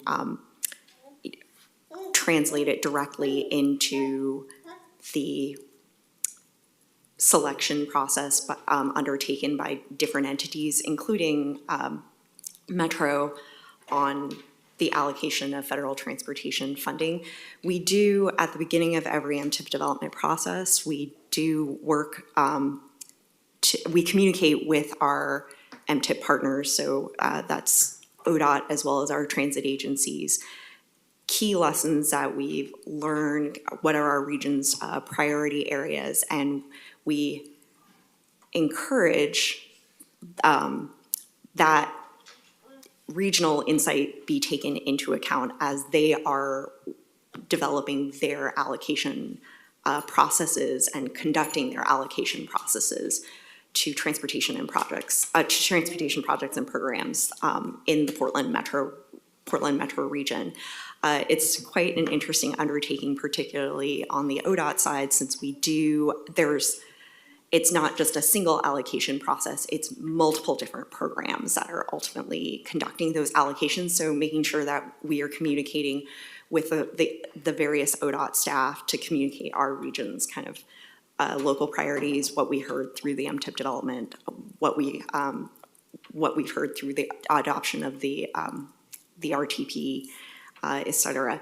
In terms of the area that we do have the most control of, which is our regional flexible fund process, internally as a staff, we work directly with our regional flexible fund program staff on communicating that information, and it helps to shape the dialogue that comes to the Metro Council as one of the first steps as in discussing what is the direction for our regional flexible funds as we move into this next cycle and we develop this next cycle. So it gets packaged more directly in that. So it's not as clear and simple, I guess, linear, linear in taking the feedback that we've received, and it goes like this. It kind of goes in all different directions, but we have one maybe linear path in that with the regional flexible funds. We can do that, or we do that, I guess I should say. It just occurs to me that it seems that in some cases, we might be in a position to nudge certain agencies in certain directions, such as creating more electric charging stations or converting sensitive intersections to roundabouts or something like that. And just wondering if we have a process for actually doing that, but apparently it's sort of a little bit more of a hit and a miss kind of thing. Yeah, well, I think it's, the lessons we learned from this analysis on the investment package of the MTIP we do is one of several inputs I think that we use, including in addition to regional policies, in addition to the opportunities for funding, those sorts of things, that we do try to use our influence in those different processes. But again, it's more direct in terms of the control over our regional flexible fund process. With the ODOT allocation processes, it is more of a we're one input to their process in terms of the information we're providing, and they're conducting it statewide and considering statewide policy issues as well. So it's more trying to use our influence in those situations.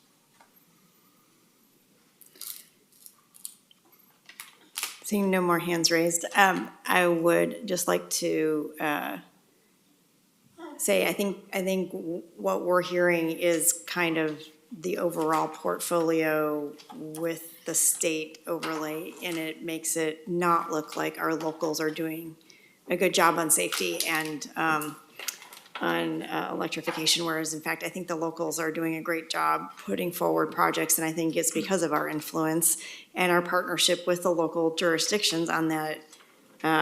Even coming out of the transportation ballot measure, the types of projects that we were working with the local jurisdictions were basically just that. They were on safety. They were on being able to provide safe access and also on electrification. So I think we're doing a great job here. I think it's this political overlay of the state portfolio and some of those projects that we all have said that we would like to see move forward, but are still working out the particulars of how much multimodal and how much GHG emissions. So I think that's the hard part here. But I very much appreciate all the work. I think my comment is going to go, and I'm going to start to sound like a broken record, maybe.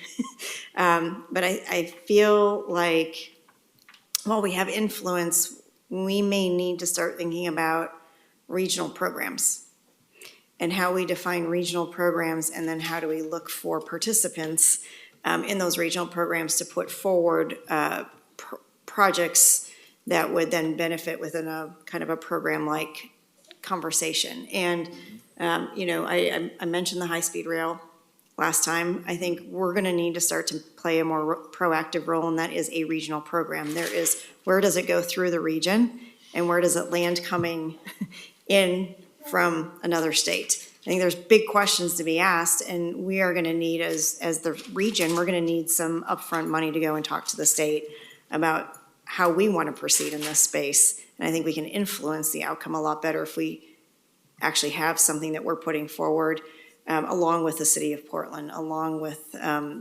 those jurisdictions on either side of the river that would want to see something come through. So I think as we pull back and we go into the next round, I would like to see us think about electrification program, a safety program, and then how do we pull things into that. So we're explicitly trying to move that along as a region.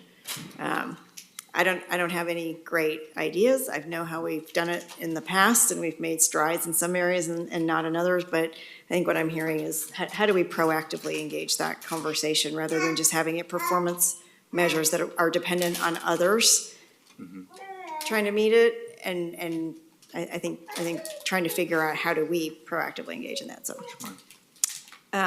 Appreciate that. We will go into public comment now. I will open the public comment on resolution number 23-5335. Connor, will you please describe to the audience our procedures for public hearing? Yes, thank you, President Peterson. So if anyone wishes to testify on resolution number 23-5335, now is the time to do so. Public comment will be limited to 3 minutes, and I'll manage the timer to go off at the 3-minute mark. If you've not already signed up to speak, you can do so now. If you're joining us in person, you can sign up by filling out one of the blue cards in the back of the room and bringing that up to me. If you're joining us on Zoom, you can sign up by hitting the raise hand button, which, depending on your version of Zoom, is either at the bottom of your screen or within the reactions tab. Once again, to allow those testifying via Zoom to turn on their cameras and mute themselves, I'll be promoting you to a full panelist.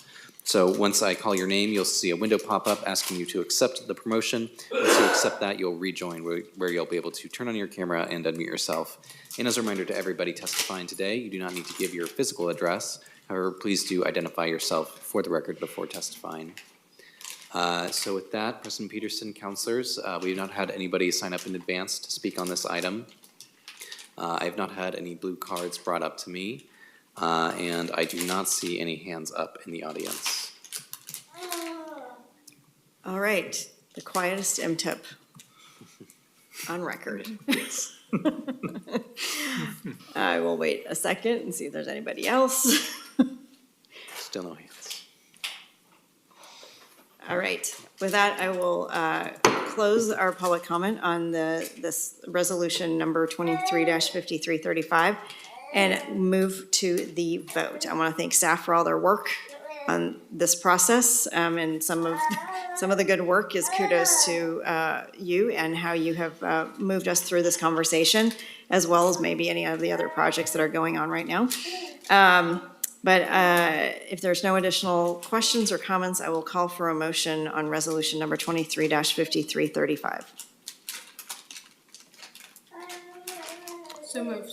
Thank you. Councilor Lewis moves. I'll second. Councilor Rosenthal seconds. Any further discussion by the council? Seeing none, Connor, will you please call the roll? Thank you.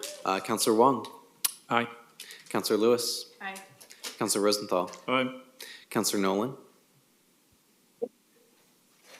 Councilor Gonzalez. Aye. And President Peterson.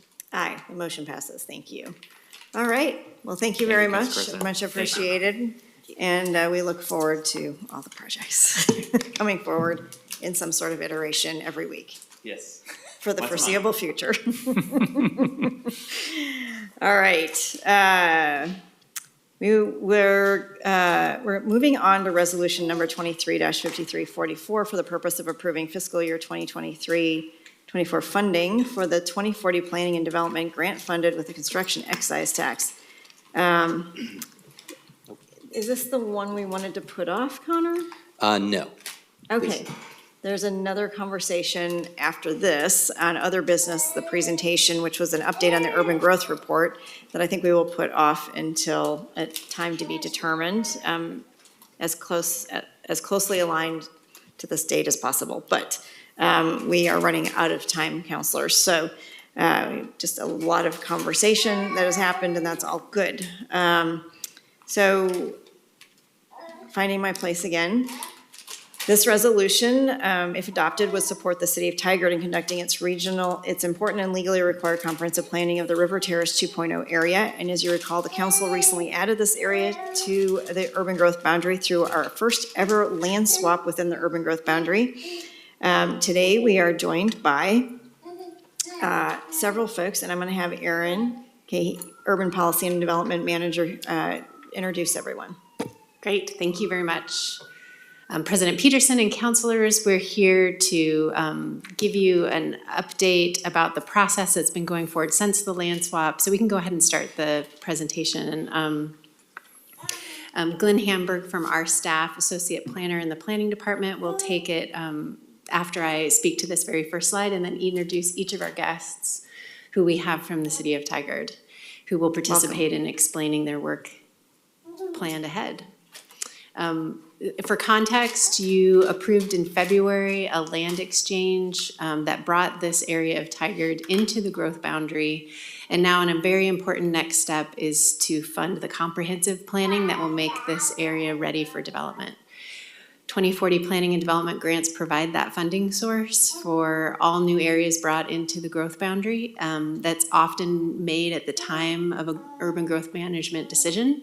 Since this was out of cycle, we need to take this special action today to ask for your approval of that grant to support this comprehensive planning work. With that, I'll hand it over to Glenn to explain a little bit more of the resolution and then invite our special guests to speak. Great. Good morning. I'm glad to be here for something other than just an annexation today. Glenn Hamburg, Associate Regional Planner with Metro. Next slide, please. I'm going to give just a brief overview of this resolution for your consideration today, and then I have with me some representatives of the city of Tigard, including my colleague Skylar Warren, who's a senior planner, and then the city council's president with us today. So this resolution before you, if approved, well, it would give the city of Tigard some money to support their comprehensive planning work for this area that was added to the UGB back in February. Comprehensive planning, or sometimes called community planning, is sort of this more detailed land use planning that follows on the earlier and more higher level concept planning that you would have seen when the area was considered for addition into the UGB.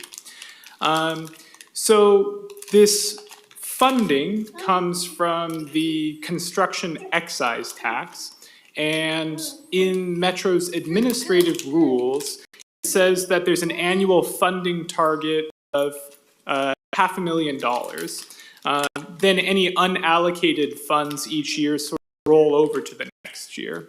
Well, there's been no funding for this new urban area planning grant, these comprehensive planning grants for new urban areas in 2022, and this would be the only award in 2023. That's to say, there is money available to support the city's request. The resolution before you would also direct the COO and staff to work with the city in developing an intergovernmental agreement with a final scope of work, a list of specific milestones, and fund disbursement data based on those milestones. There is a draft scope of work included as attachment B to the staff report in your packet. That's in your packet just to give you a sense of the type of work that the city looks to undertake with this funding, but the city staff will be able to speak specifically to it. Importantly, staff find that the city's request meets our approval criteria. That approval criteria includes the applicant, the city, showing that their project will be able to meet the various requirements for a comprehensive or community plan that are outlined in Metro's functional plan, and that it will meet the specific conditions that the Metro Council adopted as part of the UGB exchange ordinance back in February.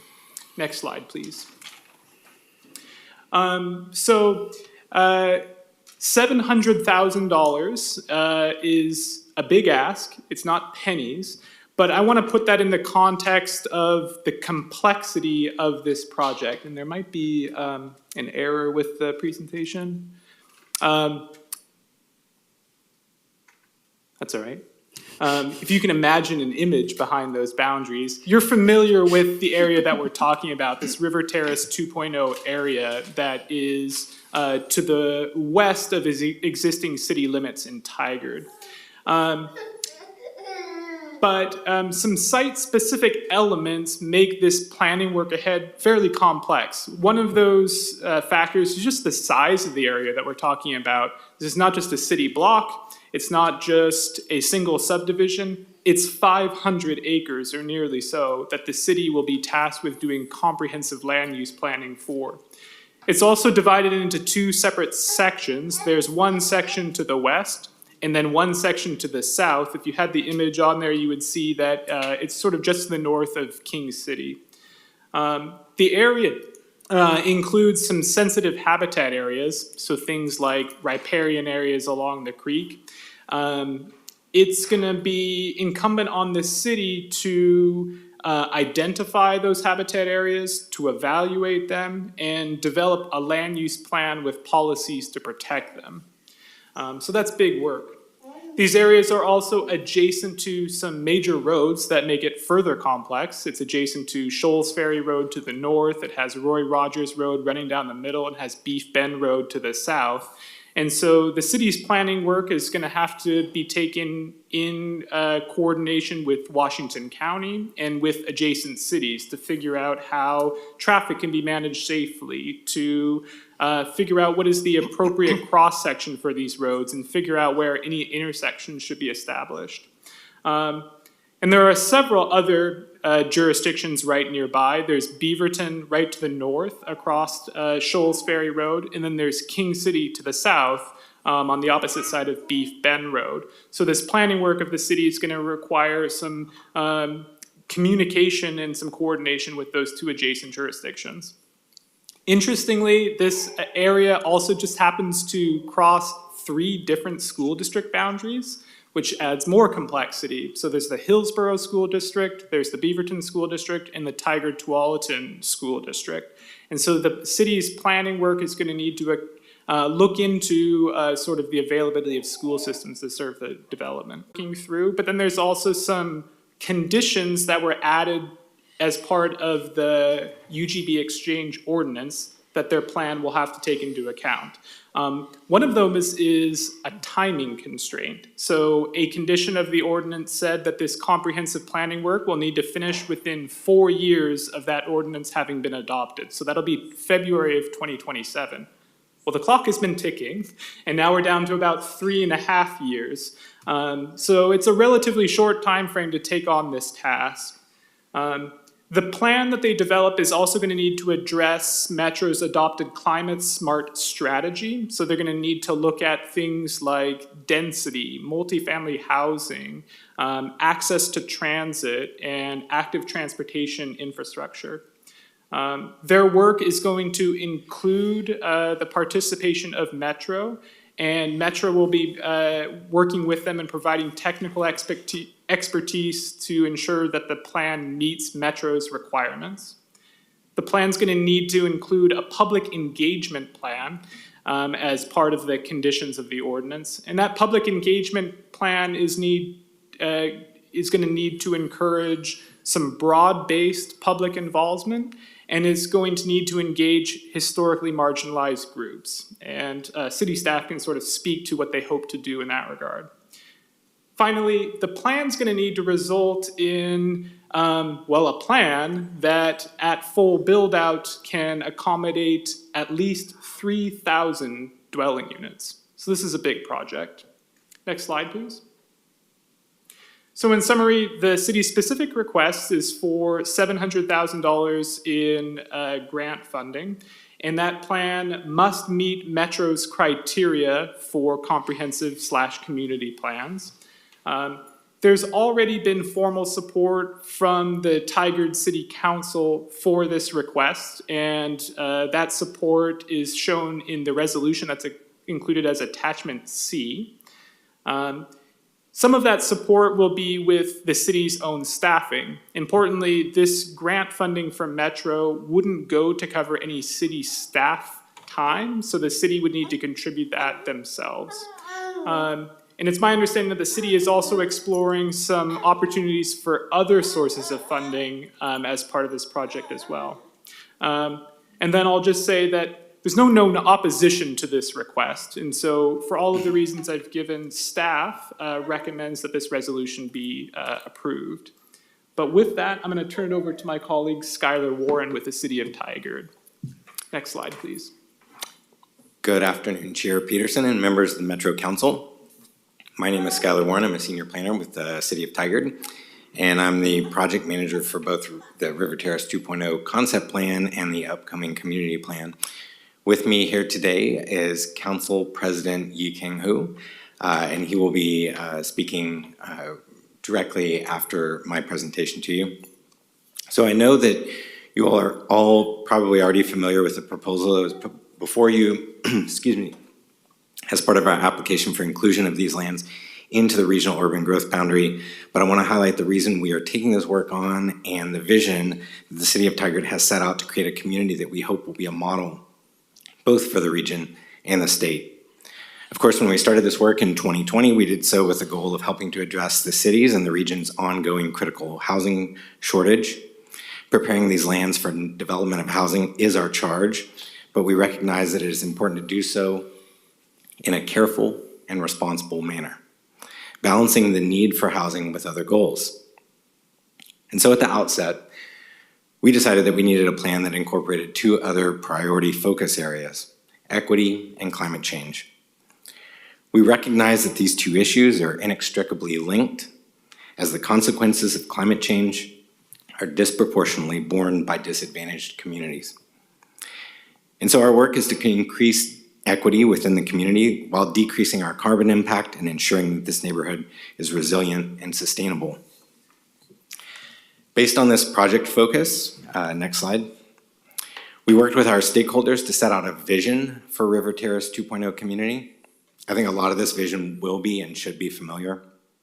These are not new concepts, and we hear similar goals from our regional and state partners.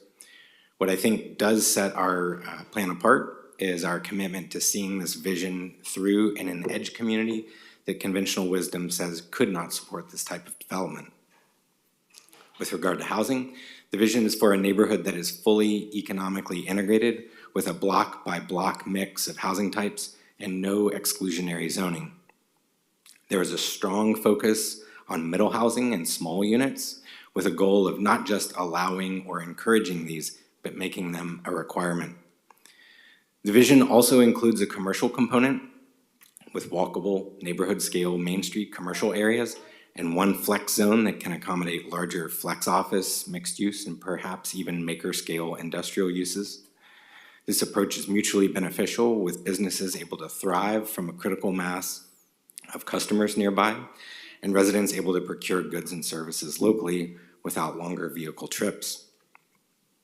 To connect people, the vision includes a truly multimodal transportation network, prioritizing non-motorized travel within the neighborhood to reduce vehicle miles traveled and greenhouse gas emissions. Each of these three elements in turn support the vision for transit supportive levels of development with the destinations and ridership built into the neighborhood that make fixed route service sustainable. Tigard has long had a goal of keeping people within close walking distance of parks, and that vision will continue in River Terrace 2.0.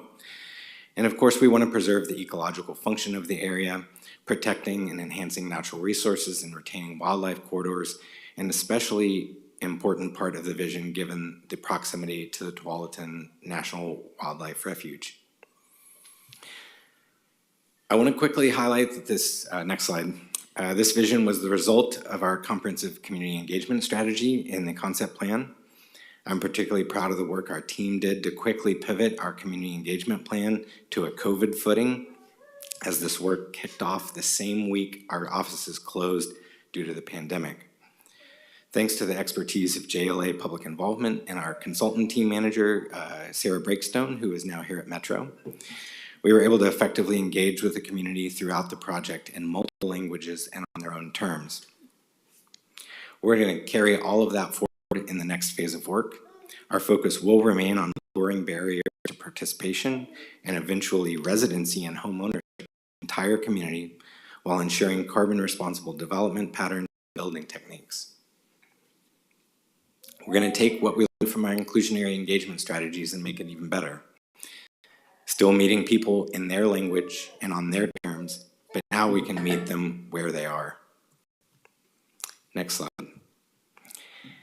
We're going to do this, the heavy lift of operationalizing this bold vision through innovation and by implementing best practices we learned from around the country and the world, creating detailed housing and climate plans, implementing a form-based approach to development standards, committing to transit-supportive development patterns, and bringing economic diversity and opportunity to the region's next great neighborhood. So thank you, and I will now hand it over to our council president, who has some remarks. Thank you, Skylar. Good afternoon, Council President Peterson and Metro Councilor.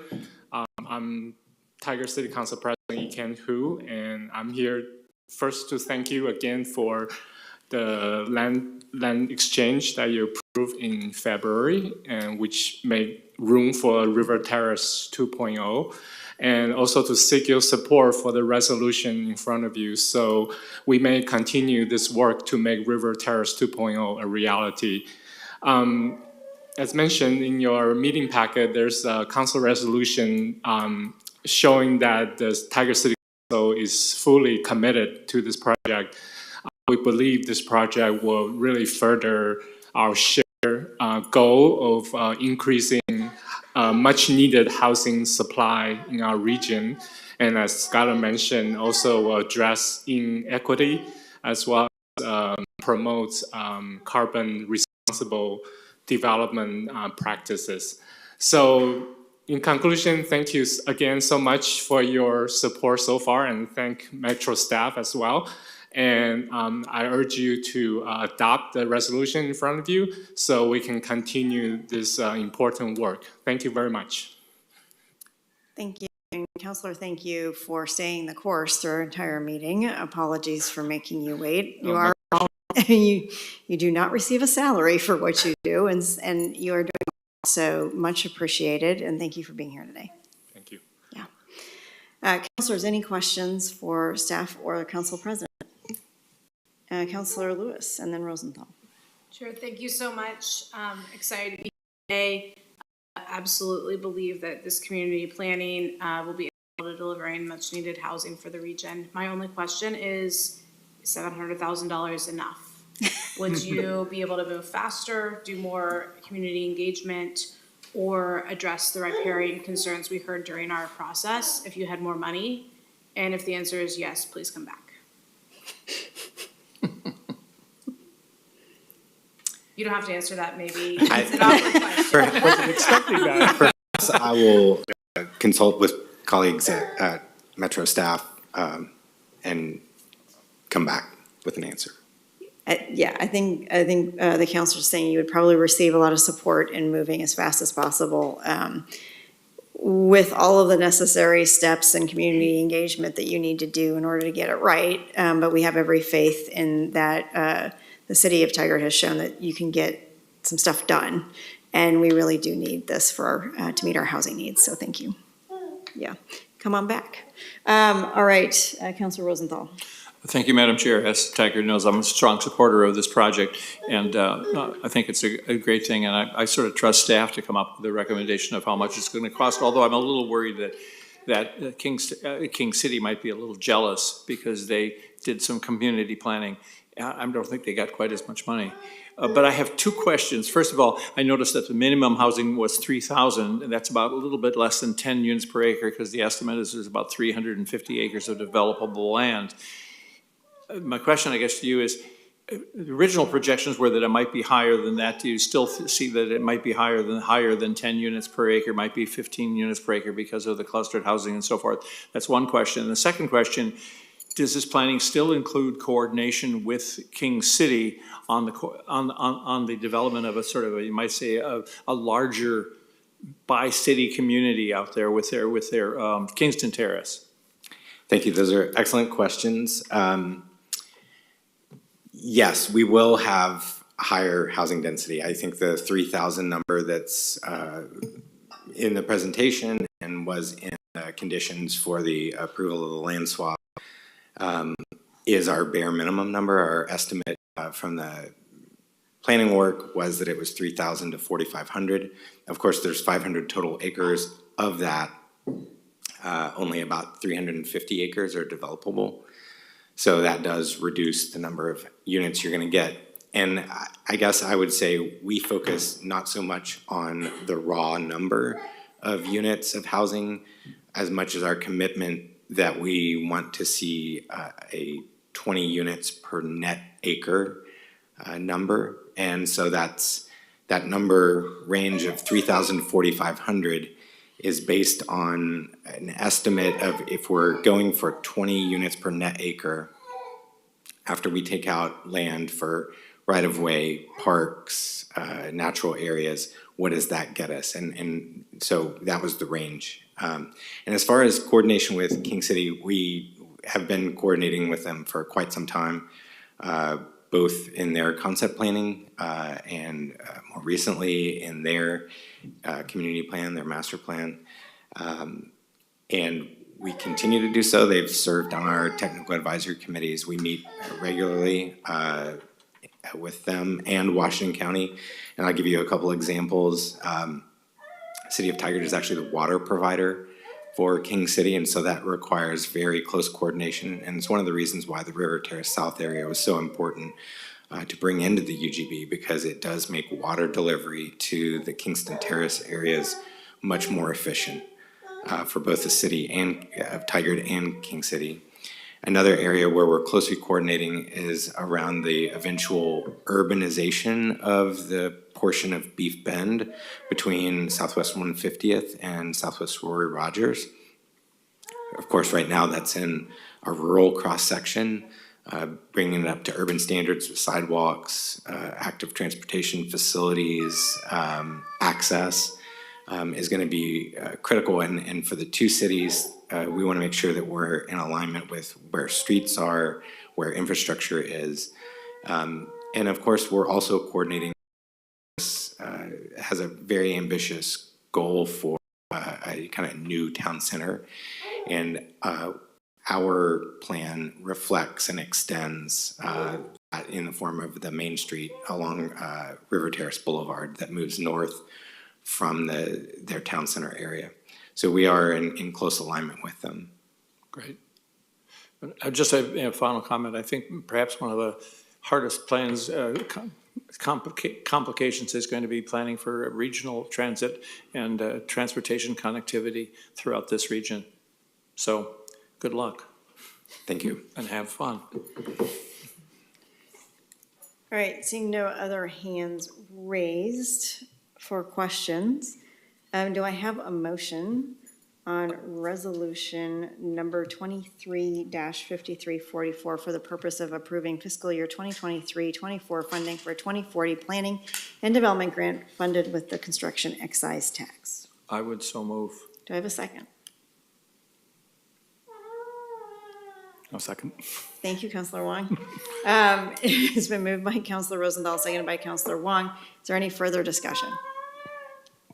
Again, I just want to say thank you to all our staff, again, to our COO for moving this as quickly as possible because of our affordable housing crisis within the region, and just really appreciate all the work by the city of Tigard in moving this forward. So thank you to the council, thank you to staff, thank you to the entire community for taking this on, because some other communities didn't, so thank you.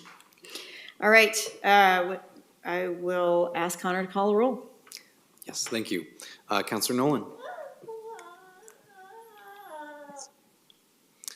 Councilor Lewis. Aye.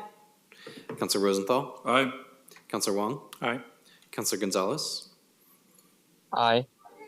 And President Peterson. Aye, and for the record, This measure.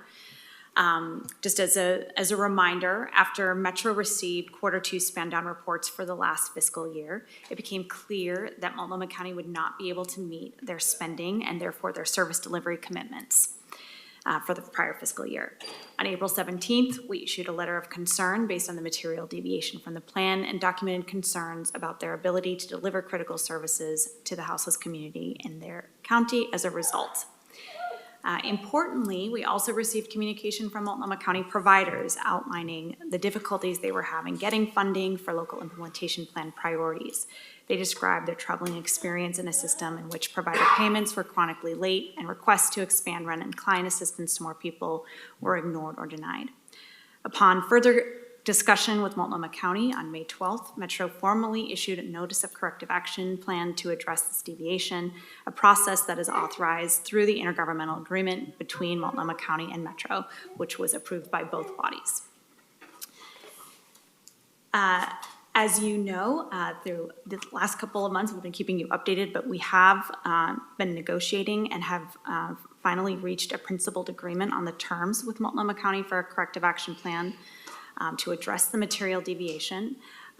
While we are still finalizing the documentation of that agreement, we're trying to get it into a single form. I wanted to share the highlights with you today. Multnomah County's estimated underspend for fiscal year 22-23 totals approximately $58 million, excluding allowable reserves and contingencies. The corrective action plan outlines a number of expenditures for the current fiscal year that are in alignment with the county's local implementation plan and respond to acute community needs, including expanded shelter, rent assistance, client assistance, provider capacity, increased provider wages, and more. Requirements of the plan also include monthly financial reporting on the spend down of the $58 million, but also, importantly, monthly reporting on the spend down of all supportive housing services funds to ensure that the Metro staff, council, and supportive housing services oversight committee can have earlier warning of issues and hopefully avoid further deviations from their current spend down plan. Multnomah County is committed to fully expending these funds by the end of the fiscal year in all but one category, which extends into the next fiscal year for their Multnomah, Do Good Multnomah, I believe. Elements of the corrective action plan will be considered complete when 95% of the funds are expended. Once Multnomah County hits the 75% spent threshold, Metro will allow the county to return to quarterly reporting. I wanted to just read, if it's okay, the top line of the line items that they're spending on, the funds on, because I think it's important for the public to hear. There is 4.6, almost 4.7 planned for temporary alternative shelter sites. This is a partnership with the city to purchase pods and equipment needed for 2 sites. And that's millions of dollars. Oh, did I say thousand? No, I just wanted to make sure we got the units, millions of dollars. Yes, almost 4.7 million. Okay, Thank you. Thank you, Council President. They have planned 1.75 million for technical assistance to providers that they plan to get out by August of 2023. They have planned for about $500,000 for expanded severe weather shelter supplies. They have planned $10 million for capacity building and organizational health grants that will go directly to service providers in Multnomah County. They have 1.5 programmed for contractor COLAs. For providers, so increasing wages. We know that recruitment and retention has been an incredible challenge in the region, especially in this field. $10 million is programmed for immediate client and rent assistance, and that responds directly to what we heard from providers in the letter that they sent you. $10 million for Housing Multnomah Now, which is a program that plans to engage 300 individuals who don't have homes and connect them with housing over the fiscal year. It includes rent and client assistance, street outreach, housing placement capacity, housing retention, and landlord recruitment. Am I missing a page? Oh, no, there we go. They have 4.4 for Move-In Multnomah, which will arrange for 140 rooms to be leased. 1.5 million for Clean Start, which is a Central City Concern program. It's a workforce readiness program and engages people who have experienced homelessness while also supporting community cleanliness. And then the remainder of the funds will be placed in contingency at 4.9 million and reserves at 12.7-ish million. And that is allowable within the terms of our IGA with them. There was also some debate today at a Multnomah County work session regarding the process to approve the cap, and I just want to reiterate for the record that the corrective action plan process outlined in the IGA and agreed to by Multnomah County delegates the approval of the cap to the Metro COO and the Multnomah County Chair or their designee. To the extent that Multnomah County needs to conduct an internal process to implement the cap, for example, asking the governing body to appropriate the underspent funds to a specific expenditure category, that is their process and their responsibility. If they fail to do so, Metro will consider all the levers for oversight available to us to ensure the funds the public has designated to be spent for supportive housing services are actually spent. Happy to answer any questions. Questions? Comments? I just want to say thank you for all of the work to get to this point. It is extremely important in building trust that we are able to see this money get well spent and out the door as quickly as possible, and the results on the ground. So I think getting to this specificity and the reporting that we're going to get now on a monthly basis until we are in a place to know that the trend line is in the right direction. We have that level of oversight and opportunity then to ring the bell again if we have to. Absolutely. So thank you. Thank you. Any other questions? Comments? Counselors, shall we move on to counselor communication? Any communication? Seeing no hands raised online. With that, thank you, everybody, for a robust meeting, and we are adjourned.